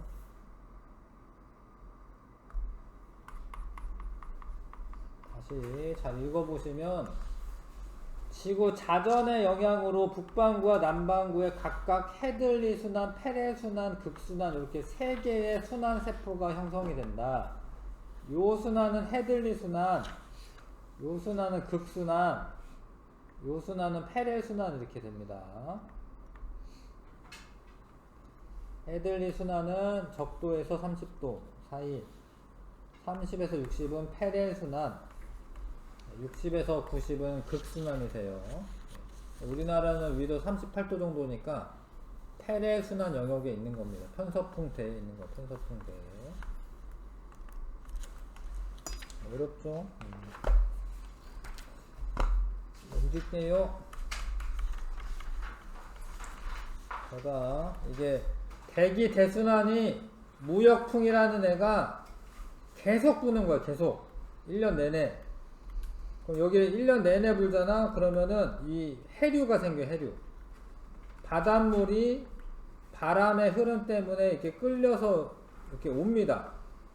이걸 북적도 해류라고 하고, 북적도 해류가 오다가 여기 육지에 막혔잖아요. 이렇게 올라가는 걸 쿠로시오 해류라고 하고, 적도에서부터 이렇게 올라오는 건 따뜻한 해류예요. 따뜻한 해류. 그 다음에 여기는 북태평양 해류라고 하고, 여기 좀 식은 다음에 밑으로 이렇게 내려가거든요. 식으면서 여기는 캘리포니아 해류라고 해요. 그래서 요게 우리나라 근처에서 태평양에서 요렇게 시계 방향으로 회전하면서 물이 흐르고 있어요. 그런 해류가 있습니다. 해류가 남반구는 이제 반대인데 이렇게 요쪽에서도 요렇게 해류가 있습니다. 이렇게. 근데 요 난류가 요 북대서양 해류까지 이렇게 지나가기 때문에 요 근처에 있는 이 난류잖아. 난류가 흐르는 데에서는 따뜻해요. 그래서 겨울철에 막 축구하고 그랬습니다. 유럽 사람들은. 멕시코 만류가 따뜻해가지고. 그래서 지구의 태평양에 이런 순환, 이렇게 순환이 있고요. 시계 방향이고, 이거 시계 반대 방향으로 이렇게 봅니다.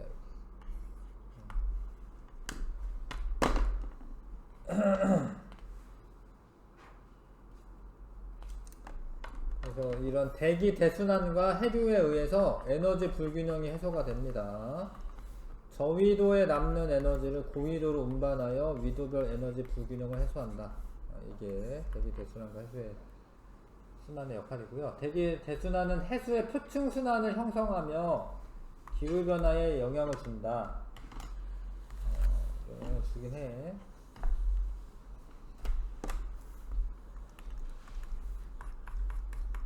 그 다음에 엘니뇨.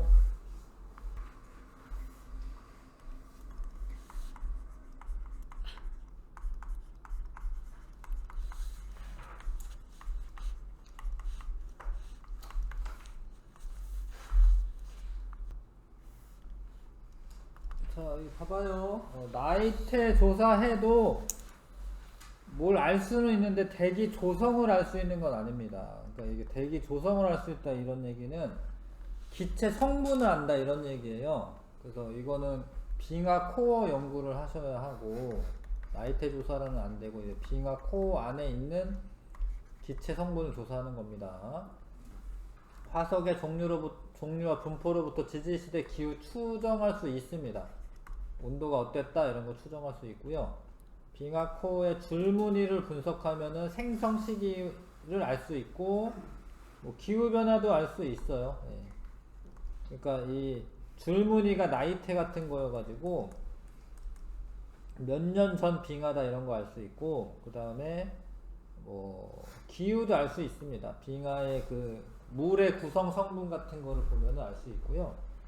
빙하 얼음 속에 들어있는 공기방울을 연구하면 과거 기온과 강수량 변화, 아니 그건 대기 조성 알려고 하는 거고, 기온과 강수량 변화는 이제 나이테 연구지. 나이테 연구고. 니은 디귿 하시면 되겠습니다. 니은 디귿. 그 다음에 지구의 자전축의 기울기가 현재보다 더 기울어지면 연교차가 커지는 거예요. 그러니까 만약에 자전축의 기울기가 안 기울어져 있잖아요. 그러면 봄, 여름, 가을, 겨울이 없는 거야.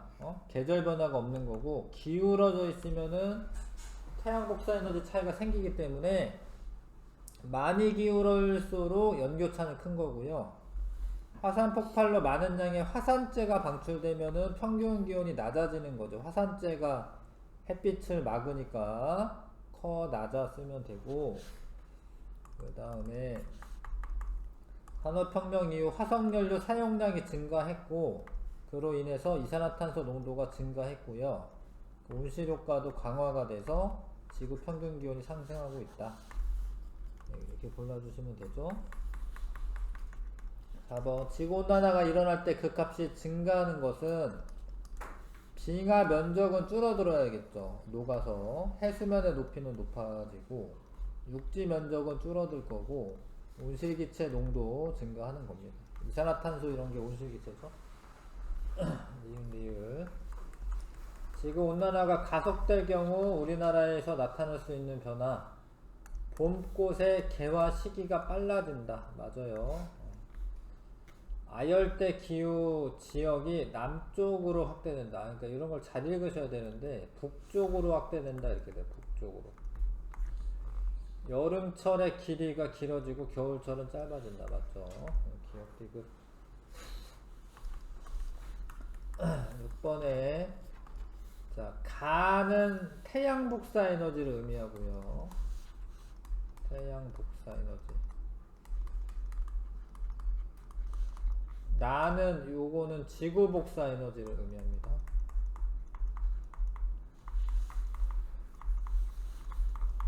A와 B 중 남는 에너지, A가 남는 거고요, B가 모자라는 겁니다. 지구 복사 에너지는 나가는 건데, 나가는 게 많다라는 거는 모자라는 거죠. 남는 에너지는 A, 부족한 에너지는 B. 그래서 A의 남는 에너지를 B 쪽으로 수송을 하는데, 그 수송해주는 게 대기 순환이랑 해류죠, 해류. 해류와 대기의 순환이 에너지를 수송해주고 있습니다. 7번, 자, 요걸 극순환이라고 해요. 극순환. 요거는 헤들리 순환이라고 해요. 헤들리 순환. 이건 뭐 이름이니까 외우셔야 되고, 이거를 페렐 순환이라고 해요. 페렐 순환. 이게 한 글자, 두 글자, 세 글자 순서니까 요 순서대로 이제 외우셔야 하고, 그러면은 얘는 요런 바람은, 이게 바람은 있잖아, 이름이 북동쪽에서 불어오면은 북동풍이라고 하는 거예요. 그래서 이거를 북동풍이긴 한데, 뭐 예전에 이 바람을 타고 무역을 했겠지. 그래서 북동 무역풍이라고 부르는 거고, 요거는 서쪽에서 불어오는 거여서 얘는 편서풍이라고 합니다. 편서풍. 우리나라는 편서풍 때 있고, 이거는 극동풍이라고 합니다. 동풍이긴 한데 이제 극에서 보니까 극동풍이라고 해요. 극동풍. 그래서 이름도 썼고요. 그 다음에 요건 무역풍이라고만 해도 돼. 북동 무역풍이라고 해도 되고, 대기 순환이 나타나는 이유는 에너지 불균형 때문에 그래요. 위도별 에너지 불균형. 세 개의 순환 세포가 형성되는 것은 지구 자전 때문에 그렇습니다. 지구 자전. 일단은 이거는 그냥 좀 외워두세요. 지구 자전 때문에 그렇다. 이게 원래 지구과학 시간에 배워야 되거든요. 전향력이라고 하는 게 있어서, 원래 방향보다 이제 가상적인 힘이 발생해가지고 이렇게 오른쪽으로 이제 휘는데, 그거는 좀 나중에 배우시고, 하여튼 지구 자전 때문에 순환세포가 3개가 나타난다. 아까 8번까지 하라고 했죠? 자, 태평양에서 무역풍에 의해 형성된 해류의 이름. 그러니까 지금 태평양에 이거 이렇게 있잖아. 근데 무역풍은 요게 무역풍이에요. 그래서 북적도 해류와 남적도 해류 이렇게 쓰면 되고, 북반구에는 북적도 해류고요, 남반구에는 남적도 해류가 됩니다.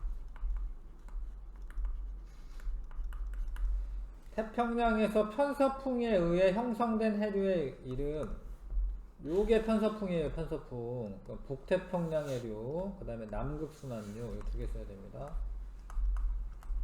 북태평양, 북반구에서는 북태평양 해류고요,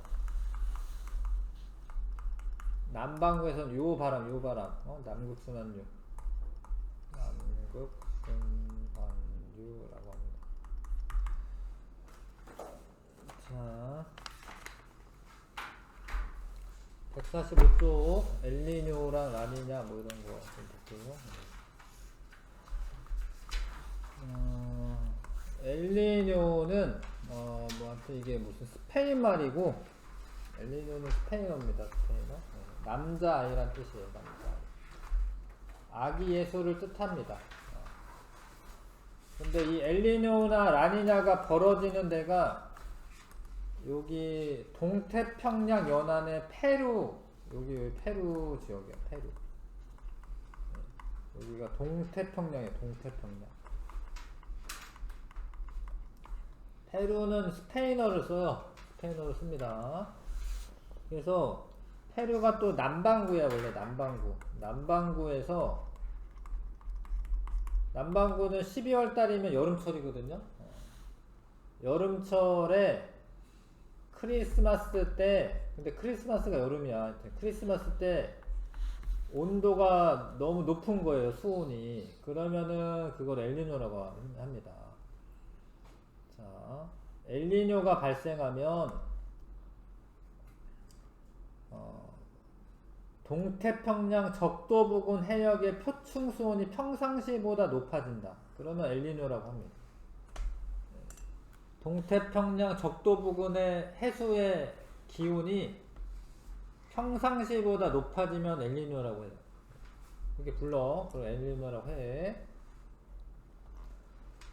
근데 이제 평상시를 알아야 되는데, 봐봐요. 평상시에 이렇게 무역풍이 불어요. 무역풍이. 그러면 요 표층 해수 있지? 표층 해수? 요 해수가 일로 가요. 이렇게. 바람이 계속 이렇게 불면 이렇게 끌려서 갑니다. 이렇게. 그럼 따뜻한 물이 좀 여기 쌓여. 근데 여기는 서태평양이야. 서태평양. 호주나 인도네시아나 뭐 뉴질랜드나 이런데 서태평양. 그럼 여기는 온도가 높으니까 상승기류가 발달하고 구름이 많이 생겨서 비가 많이 와요. 평상시에. 평상시에 원래 인도네시아 이런데 비 많이 오고 나무 쑥쑥 자라고 이러잖아요. 그리고 여기 페루 연안 동태평양에는 하강기류가 발생하기 때문에 날씨가 맑아요. 비는 안 와서. 근데 봐봐, 선생님이 들으세요. 표층 해수가 일로 가니까 여기 바닷물이 좀 없어지는데, 그러면 차가운 물이 위로 올라와요. 이렇게. 요런 거를 용승이라고 해요. 용승. 찬물이 심해 찬물이 올라오는 걸 용승이라고 해요. 근데 심해 찬물이 올라오면은 여기에 영양분들이 많아서 물고기들이 많이 잡혀요. 평상시에. 자, 그래서 평상시에 태평양의 적도 부근에서 동쪽에서 서쪽으로 부는 무역풍 때문에 동태평양의 따뜻한 표층 해수가 서쪽으로 이동한다. 그 결과 동태평양 연안은 표층 해수가 이동한 자리에 심층의 찬 해수가 올라와 표층 수온이 낮아진다. 이해했어요? 여기까지?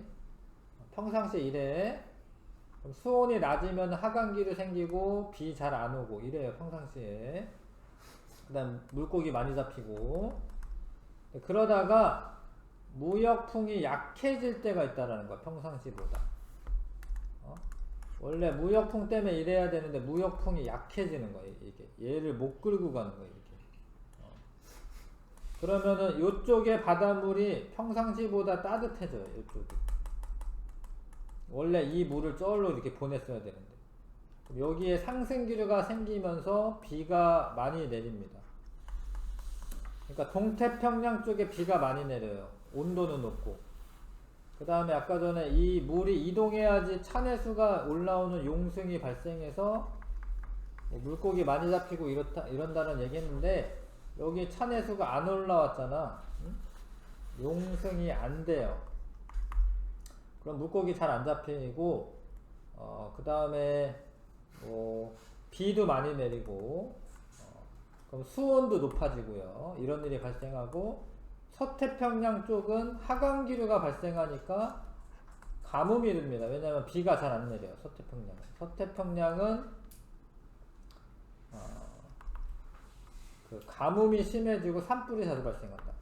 동태평양은 강수량이 증가하여 홍수와 폭우가 발생하고 용승이 약해져서 어획량이 감소한다.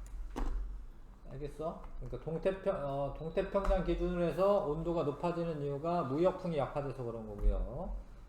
그러면은 이제 서로 안 좋은 거야. 평상시보다 안 좋은 거야. 여기는 비가 많이 내리고 여기 비가 조금 오고 고기도 잘 안 잡히고 막 홍수 나고 여기는 가뭄 생기고 이러는 거예요. 근데 라니냐는 무역풍이 강할 때 너무 세게 불어요. 이게 무역풍이. 그럼 여기 있는 물이 대부분 일로 가버려. 그럼 온도가 너무 높아. 그럼 여기는 폭우가 생기는 거고, 여기 용승이 너무 많이 돼가지고 너무 차가워. 그러면 추워. 냉해를 입는 거고, 뭐 물고기는 많이 잡힐 수 있는데, 요런 게 라니냐. 평상시보다 차가우면 라니냐. 평상시보다 따뜻하면 엘니뇨. 근데 그거는 동태평양 기준입니다. 동태평양 기준. 라니냐는 여자아이란 뜻으로 아기 예수랑 좀 반대되는 의미에서 쓰는 거죠. 사막화는 사막이 늘어나는 걸 말하는데, 특히 위도 30도 부근에서 대기 대순환에서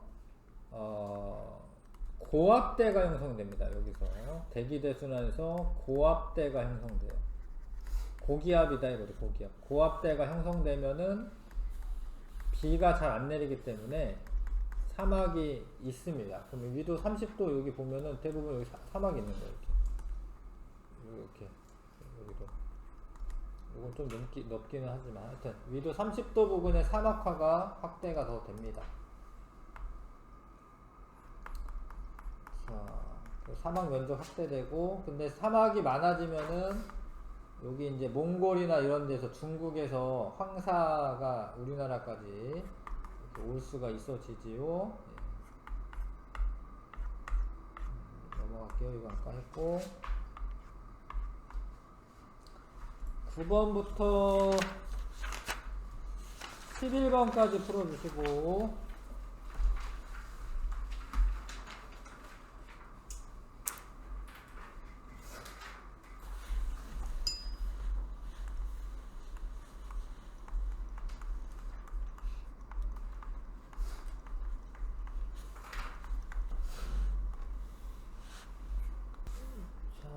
봐봐요. 9번에 대기 대순환과 해수 표층 순환의 지구 시스템에 미치는 영향은 무엇인지 에너지 측면에서 설명하시오. 그러니까 이게 저위도에 남는 에너지를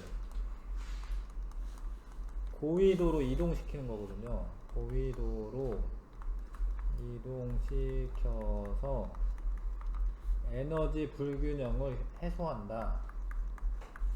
만약에 이런 걸 못하면은 적도는 훨씬 더워지는 거고 극지방 훨씬 추운 거예요. 에너지 불균형을 해소하는 겁니다.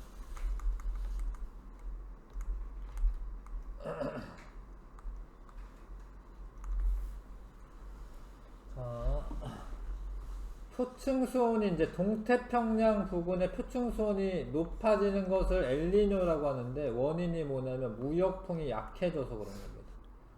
무역풍에 의해서 표층 해수가 서쪽으로 이렇게 이동해야 되는데 그걸 못하니까 동쪽 태평양의 수온이 높아지는 겁니다. 이 시기에 적도 부근의 강수량이 증가하는 데는 동태평양이고, 서태평양은 강수량이 감소합니다. 그래서 가뭄이 생기는 겁니다. 그 다음에 사막화. 사막은 주로 적도 저압대가 아니라 위도 30도 부분의 고압대, 중위도 고압대에서 분포하고, 과잉 경작이나 과잉 광목, 지나친 산림 벌채는 사막화를 일으키는 원인이 돼요. 중국 내륙의 사막화는 우리나라 황사 발생을 억제하는 게 아니라 이제 가속하는 거죠. 중국 내륙의 사막들이 우리나라 황사를 일으키게 되는 겁니다. 자, 뒤쪽에 칸 채우기 한 다음에 약간 심화 문제 좀 하겠습니다. 몇 쪽이냐면 162쪽. 생물과 환경이 유기적인 관계를 맺고 상호작용하는 시스템이다. 생태계를 말해요. 생태계. 뭐뭐뭐 계자가 붙으면은 뭐 유기적인 시스템, 뭐 이렇게 뭐뭐뭐 시스템이 뭐뭐 계야 같은 얘기인데 생태계 쓰시면 되겠고, 생물적 요인은 생산자, 소비자, 분해자가 있죠. 분해자. 그 다음에 이건 비생물적 요인에 해당하고, 작용은 비생물적 요인이 생물적 요인에게 영향을 주는 거고요. 생물이 비생물적 요인에게 영향을 주는 것은 반작용이라고 합니다. 반작용. 그 다음에 상호작용은 생물들끼리 서로 영향을 주고 받는 겁니다. 그래서 화살표를 보시면은 비생물이 생물에게 영향 주는 거는 작용, 거꾸로는 반작용. 서로 생물들끼리 영향 주고받으면 상호작용이라고 합니다. 자, 빛의 세기에 따라서 뭐 양엽이나 음엽 이런 거 차이가 있고요. 파장에 따른 거는 바다 깊이에 따라 도달하는 무엇의 양, 파장이라고 쓰면 될 것 같은데, 빛의 파장. 빛의 파장과 양이 달라서 서식하는 해조류의 종류가 다르다. 일조 시간 때문에 개화 시간이나 생식 기간들이 다르다. 온도, 낙엽지거나 포유류 추운 지역에 사는 동물일수록 몸집이 크고 말단부가 작다. 자, 선인장 이런 거는 무라고 관계 있죠. 저수 조직에 발달되어 있고 잎이 가시 형태이다. 그 다음에 생태계를 구성하는 생물 간의 먹고 먹히는 관계가 복잡하게 그물 모양으로 있는 것은 먹이 그물이고요. 각 영양단계의 개체수, 생물량 이런 것들은 먹이 피라미드로 나타납니다.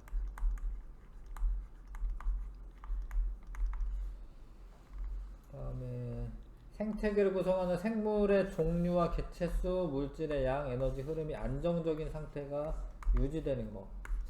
이거는 생태계 평형.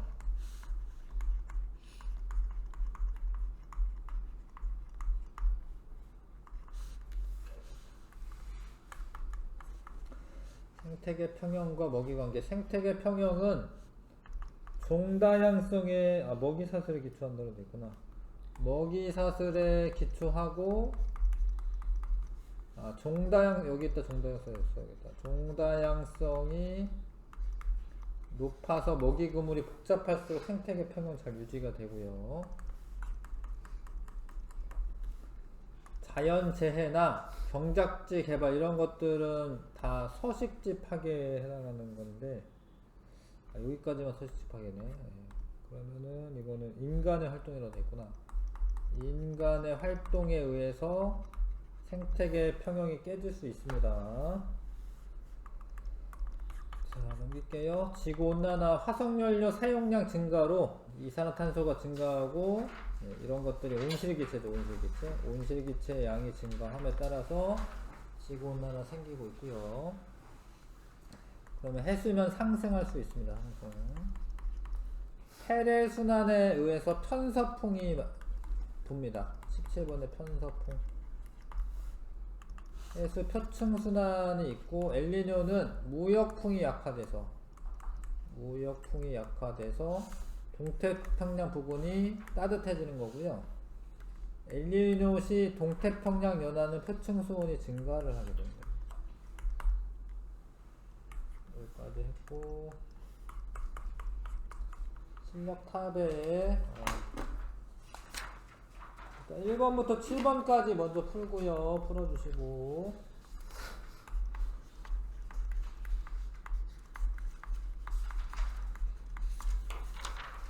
가야 돼요? 자, 이거 읽으시면서 풀면 될 것 같은데, 이거 어렵지 않은 것 같은데. 생태계에 대한 설명 옳은 거, 다른 종의 생물군과 모여 개체군을 이룬다. 그런 거는 이제 다른 종이랑 모이고 이런 거는 군집을 의미하는 거고요. 경작지나 도시공원은 생태계라고 할 수 없다. 여기도 생태계라고 할 수 있어요. 토양 속에 사는 세균은 비생물적 요인이 아니라 생물적 요인이고, 일정한 지역에 같은 종의 개체가 무리지어 사는 것을 군집이라고 한다. 같은 종이면은 개체군이라고 하는 거예요. 개체군.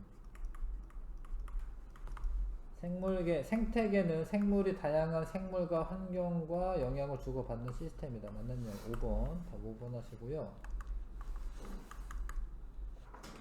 생산자는 무기물로부터 유기물을 합성하는 거예요. 광합성이 그런 겁니다. 소비자는 다른 생물을 섭취해 유기물을 얻는다. 맞네. 분해자는 생물의 사체나 배설물에 들어있는 유기물을 무기물로 분해하여 에너지를 얻는다. 맞네요. 니은니긋 4번 고르시고.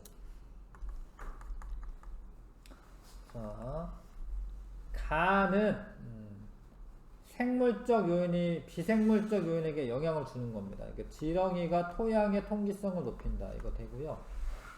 가는 이제 지유류가 바위를 토양화를 촉진한다. 이것도 되는데, 원래 바위에 지유류가 달라붙어서 바위를 조금씩 부셔가지고 토양을 만드는 겁니다. 양지식물은 음지식물보다 잎이 두껍다. 이거는 이제 빛의 영향을 받은 거죠. 나가 맞고요. 메뚜기가 출몰하여 초원이 황폐화된다. 이거를 초원을 그 식물로 보지 말고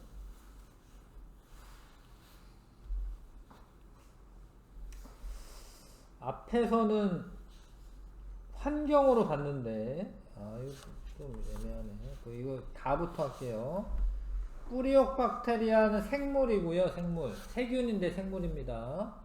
콩과 식물의 뿌리에 영향을 준다.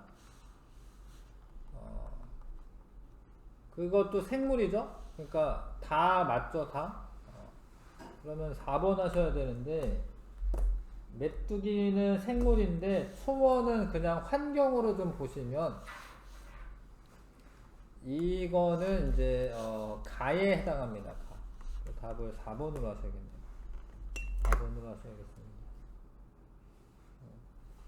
네, 5번 표시하겠지? 4번이 답이고. 자, 넘어갈게요. 그 다음에 이거는 빛의 세기에 따른 영향인데요. 가는 나보다 울타리 조직이 발달하였다. 요게 울타리 조직이에요. 여기가 울타리 조직이고, 맞는 이야기고, 나는 가보다 그늘진 곳에서 자란 거죠. 동백나무의 큐티클 이런 거는 온도에 의한 영향, 온도. 근데 이거는 빛의 세기야. 그래서 디귿은 선택하지 마시고요. 5번에 빛의 투과도는 청색광이 가장 높다. 맞아요. 그런 그림입니다. 청색은 여기까지 들어올 수 있다는 거, 이렇게 투과가 될 수 있다는 겁니다. 홍조류는 주로 청색광을 사용하여 광합성을 한다. 맞아요. 홍조류는 청색광을 사용하는 거 맞습니다. 해조류의 분포에 따라 빛의 투과도가 달라지는 것이므로 반작용이 거꾸로죠. 빛 때문에 얘네가 사는 그 깊이가 달라진 거기 때문에 작용이고요. 작용입니다. 기억 미음 3번. 적색광에 써 있구나. 틀렸네요. 홍조류는 청색광을 이용하는 거죠. 1번. 1번입니다. 청색광을 이용하는 겁니다. 자, 털송이 뭐 이런 거는 온도랑 관계 있는 거고, 개구리 겨울잠도 온도고, 이것도 온도네요. 그래서 3번이 답이겠네. 낮에 그 햇빛 쬐는 거 이제 온도랑 관계가 있고요. 나머지는 이제 이 짝짓기 이런 거는 일조 시간이랑 관계가 있고, 그 다음에 이거는 물이고, 갈대 이것도 물이네. 물이 많은 곳에서 사는 거고요. 요거는 토양이지. 토양. 온도랑 관계 있는 거, 얘는 없었지만 아무튼 다큐멘터리 같은데 보면 도마뱀이 낮에 바위에 햇빛 쬐입니다.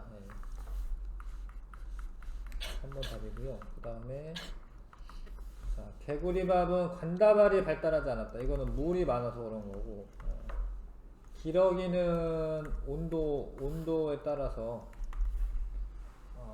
이동하는 거야. 너무 추운 데 있으면 이제 겨울 나기가 힘들기 때문에 추울 때 이제 우리나라로 오는 애들이 있고, 너무 더울 때 우리나라로 오는 애들이 있어요. 그런 애들은 이제 남쪽에 사는 애들, 뭐 제비 이런 애들은 너무 더울 때 우리나라 오는 거죠.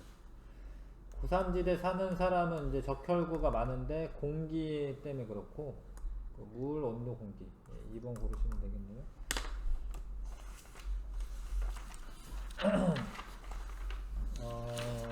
같이 좀 합시다. 19번까지 해야 되는데 시간이 좀 모자라니까. 자, 요거는 먹이 그물이 좀 단순하고 요거는 이제 복잡한 거고.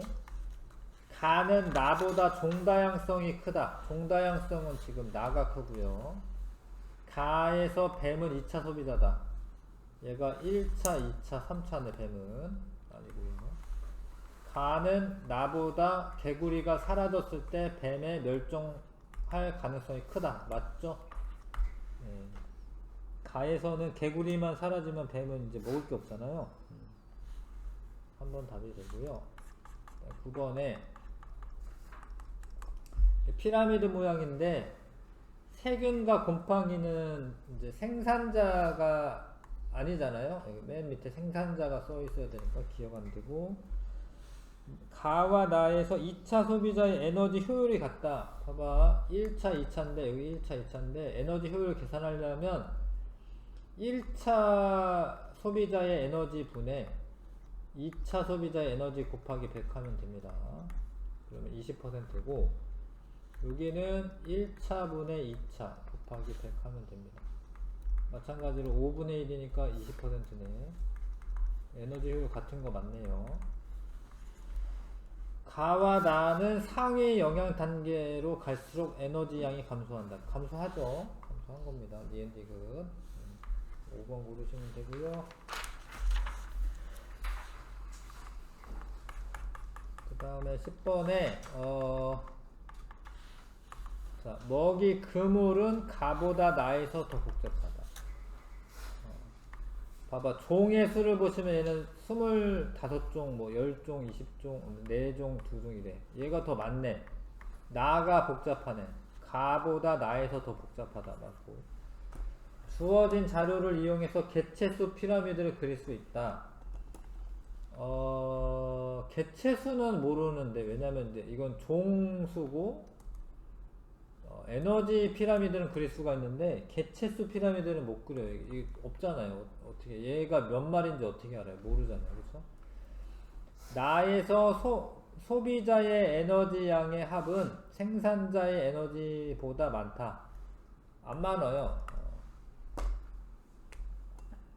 뭐 같다 이럴지도 모르겠지만 같지도 않습니다. 생산자가 에너지가 더 많습니다. 뭐 이렇게 에너지 더해 보셔도 알고요. 생산자 이거 다 합쳐봤자 280 안 되잖아요. 그쵸?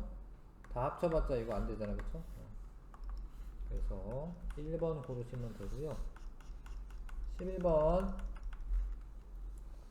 1차 소비자가 갑자기 증가하면 생산자는 감소할 거고 2차 소비자는 증가하겠죠. 그래서 다시 평형 상태가 되는 과정을 순서 없이 나타낸 것이다. 순서에 맞게 기호를 나열하시오. 그럼 이제 순서대로 하면 되는데, 먼저 2차 소비자 증가하고 생산자 감소한다. 이거네, 나. 그러고 나면은 1차 소비자 감소합니다. 그렇게 되면 2차 소비자 감소하고 생산자 증가합니다. 나가다로 하시면 되네요. 나가다로 하시면 되고요. 그 다음에 12번에 뭐 요런 그림이 있고, 자, A는 유기물을 무기물로 분해하는 생물이다. A가 뭔데? 분해자네, 분해자. 근데 이거 맞네요. 유기물을 무기물로 분해하는 거. 환경 변화가 일어났을 때 나는 가보다 생태계 평형이 유지될 가능성이 높다. 얘가 좀 더 복잡하네. 가가. 나는 가보다 아니고 가가 더 유지가 되는 겁니다. 나에서 메뚜기의 개체수가 일시적으로 증가하면 풀의 양이 감소하고, 나에서 메뚜기가 증가하면 풀의 양이 감소하지. 개구리와 뱀의 개체수 증가는, 그렇죠. 왜냐하면 이제 메뚜기를 개구리와 뱀이 잡아먹으니까. 기억 디귿 4번. 그 다음에 13번에 생태계 평형 깨트리는 원인으로 옳은 것은, 이런 건 괜찮고요. 생태 통로 설치하는 건 괜찮은 겁니다. 이것도 괜찮고, 이런 거 안 됩니다. 이런 거는 외래종이 유입되는 건데, 외래종이 유입이 되면 토종 생태계가 파괴가 돼요. 4번 고르셔야겠네요. 자, 조금만 더 힘을 냅시다. 14번에 지구 기후변화와 관련된 현상들이다. 이거를 요 문장대로 해석하셔야 되는데, 잘 봐. 빙하 면적이 감소하면, 이게 빙하는 원래 하얀색이잖아. 반짝반짝하잖아. 그럼 반사를 많이 하는 거예요. 빙하가 있으면. 근데 그게 감소하면은 반사율이 감소하는 거지. 빙하 면적 감소하면 반사율은 감소하는 거지. 대기 중에 이산화탄소 농도가 증가했다. 나는 가를 일으키는 원인이 된다. 나는 이산화탄소 증가하면 되는 거 맞네요. 니은 되는 거 맞고요. 그 다음에 다의 결과 기온의 연교차가 커진다. 기울기가 더 기울어지면 연교차 커지는 겁니다. 기울기가 안 기울으면은 연교차가 없는 거고, 기울기가 더 기울어지면 연교차 큰 거야. 5번 답이고요. 점점 올라가고 있습니다. 지금 우리나라는 더 급격하게 올라가고 있고, 계절에 따른 이산화탄소 농도 변동 폭은 우리나라가 전 세계 평균보다 크다. 우리나라는 대기 중에 이산화탄소 농도가 대체로 증가하고 있다. 온도 자체도 증가하고 이산화탄소 농도 증가하고 있죠. 지금 우리나라의 기온 상승은 전 세계 평균에 비해 적다. 아니죠. 더 큽니다. 기온 니은 한번. 자, A는 지구 복사 에너지다. 맞아요. 이거 지구 복사 에너지, B가 태양 복사 에너지.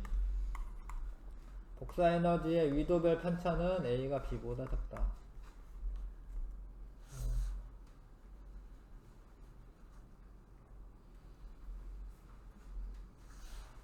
복사 에너지의 위도별 편차는 A가 B보다 작다.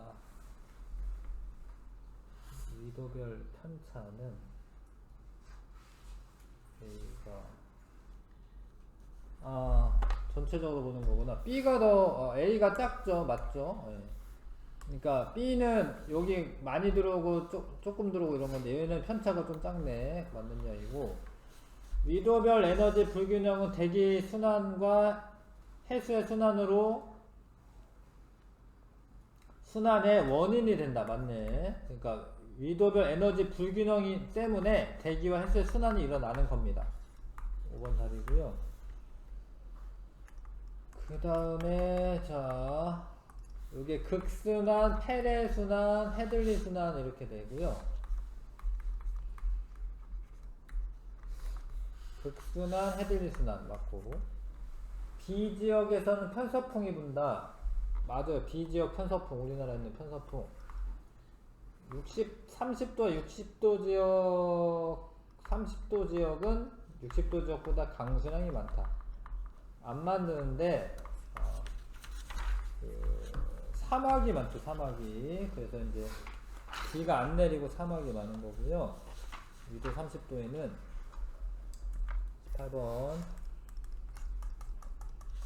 자, 요게 이제 태평양이고, 요렇게 가는 게 북적도 해류고요. 이렇게 위로 가는 게 쿠로시오 해류고, 요거는 북태평양 해류고, 요거는 캘리포니아 해류입니다. 자, 근데 이게 요쪽 방향 있지. 요런 게 난류야. 난류. 저위도에서 고위도로, 고위도에서 저위도 내려오는 건 한류. B는 무역풍 아니죠. B가 이거죠. B는 편서풍. 위도 30에서 60일 편서풍. 바뀌었네. D는 무역풍. 이거 바꾸면 되겠다. 아열대 순환은 저위도의 에너지를 고위도로 수송한다. 맞아요. 저위도가 에너지가 많고 고위도로 수송합니다. 자, 2번 마지막. 자, 봐봐요. 이게 평상시와 엘니뇨라고 돼 있어요. 이제 동태평양 쪽에 온도가 높은 게 엘니뇨고, 평상시에는 이렇게 돼요. 평상시는 가가 엘니뇨가 아니고요. A 해역의 강수량은 가일 때가 나일 때보다 적다. 가일 때가 더 많죠. B는. A는 서태평양인데, B 해역의 표충수는 가일 때가 나일 때보다 높다. 나일 때가 높죠. 가일 때는 용승이 일어나가지고 표충수는 낮아지는 거고요. 그 다음에 가가 B 해역에서 용승이 활발하다. 맞아요. 이렇게 용승이 활발합니다. 나일 때 B 해역 부근에 지진이 발생합니다. 건조한 기후가 나타난다구나. 아니죠. 여기 온도가 높아지면 상수기류 많이 생기고 비 많이 내리는 거야. 비를 너무 요쪽에 보지 마시고 그냥 요거를 여기에다가 생각하세요. 그냥 이렇게. 비 많이 내리는 겁니다. 그래서 틀렸고요. 건조한 기후 아닙니다. 4번. 여기까지 했고, 아무튼 열심히 해가지고 1월달 내로는 이거 끝내고 2월달부터는 오투과학으로 1학기 복습합니다.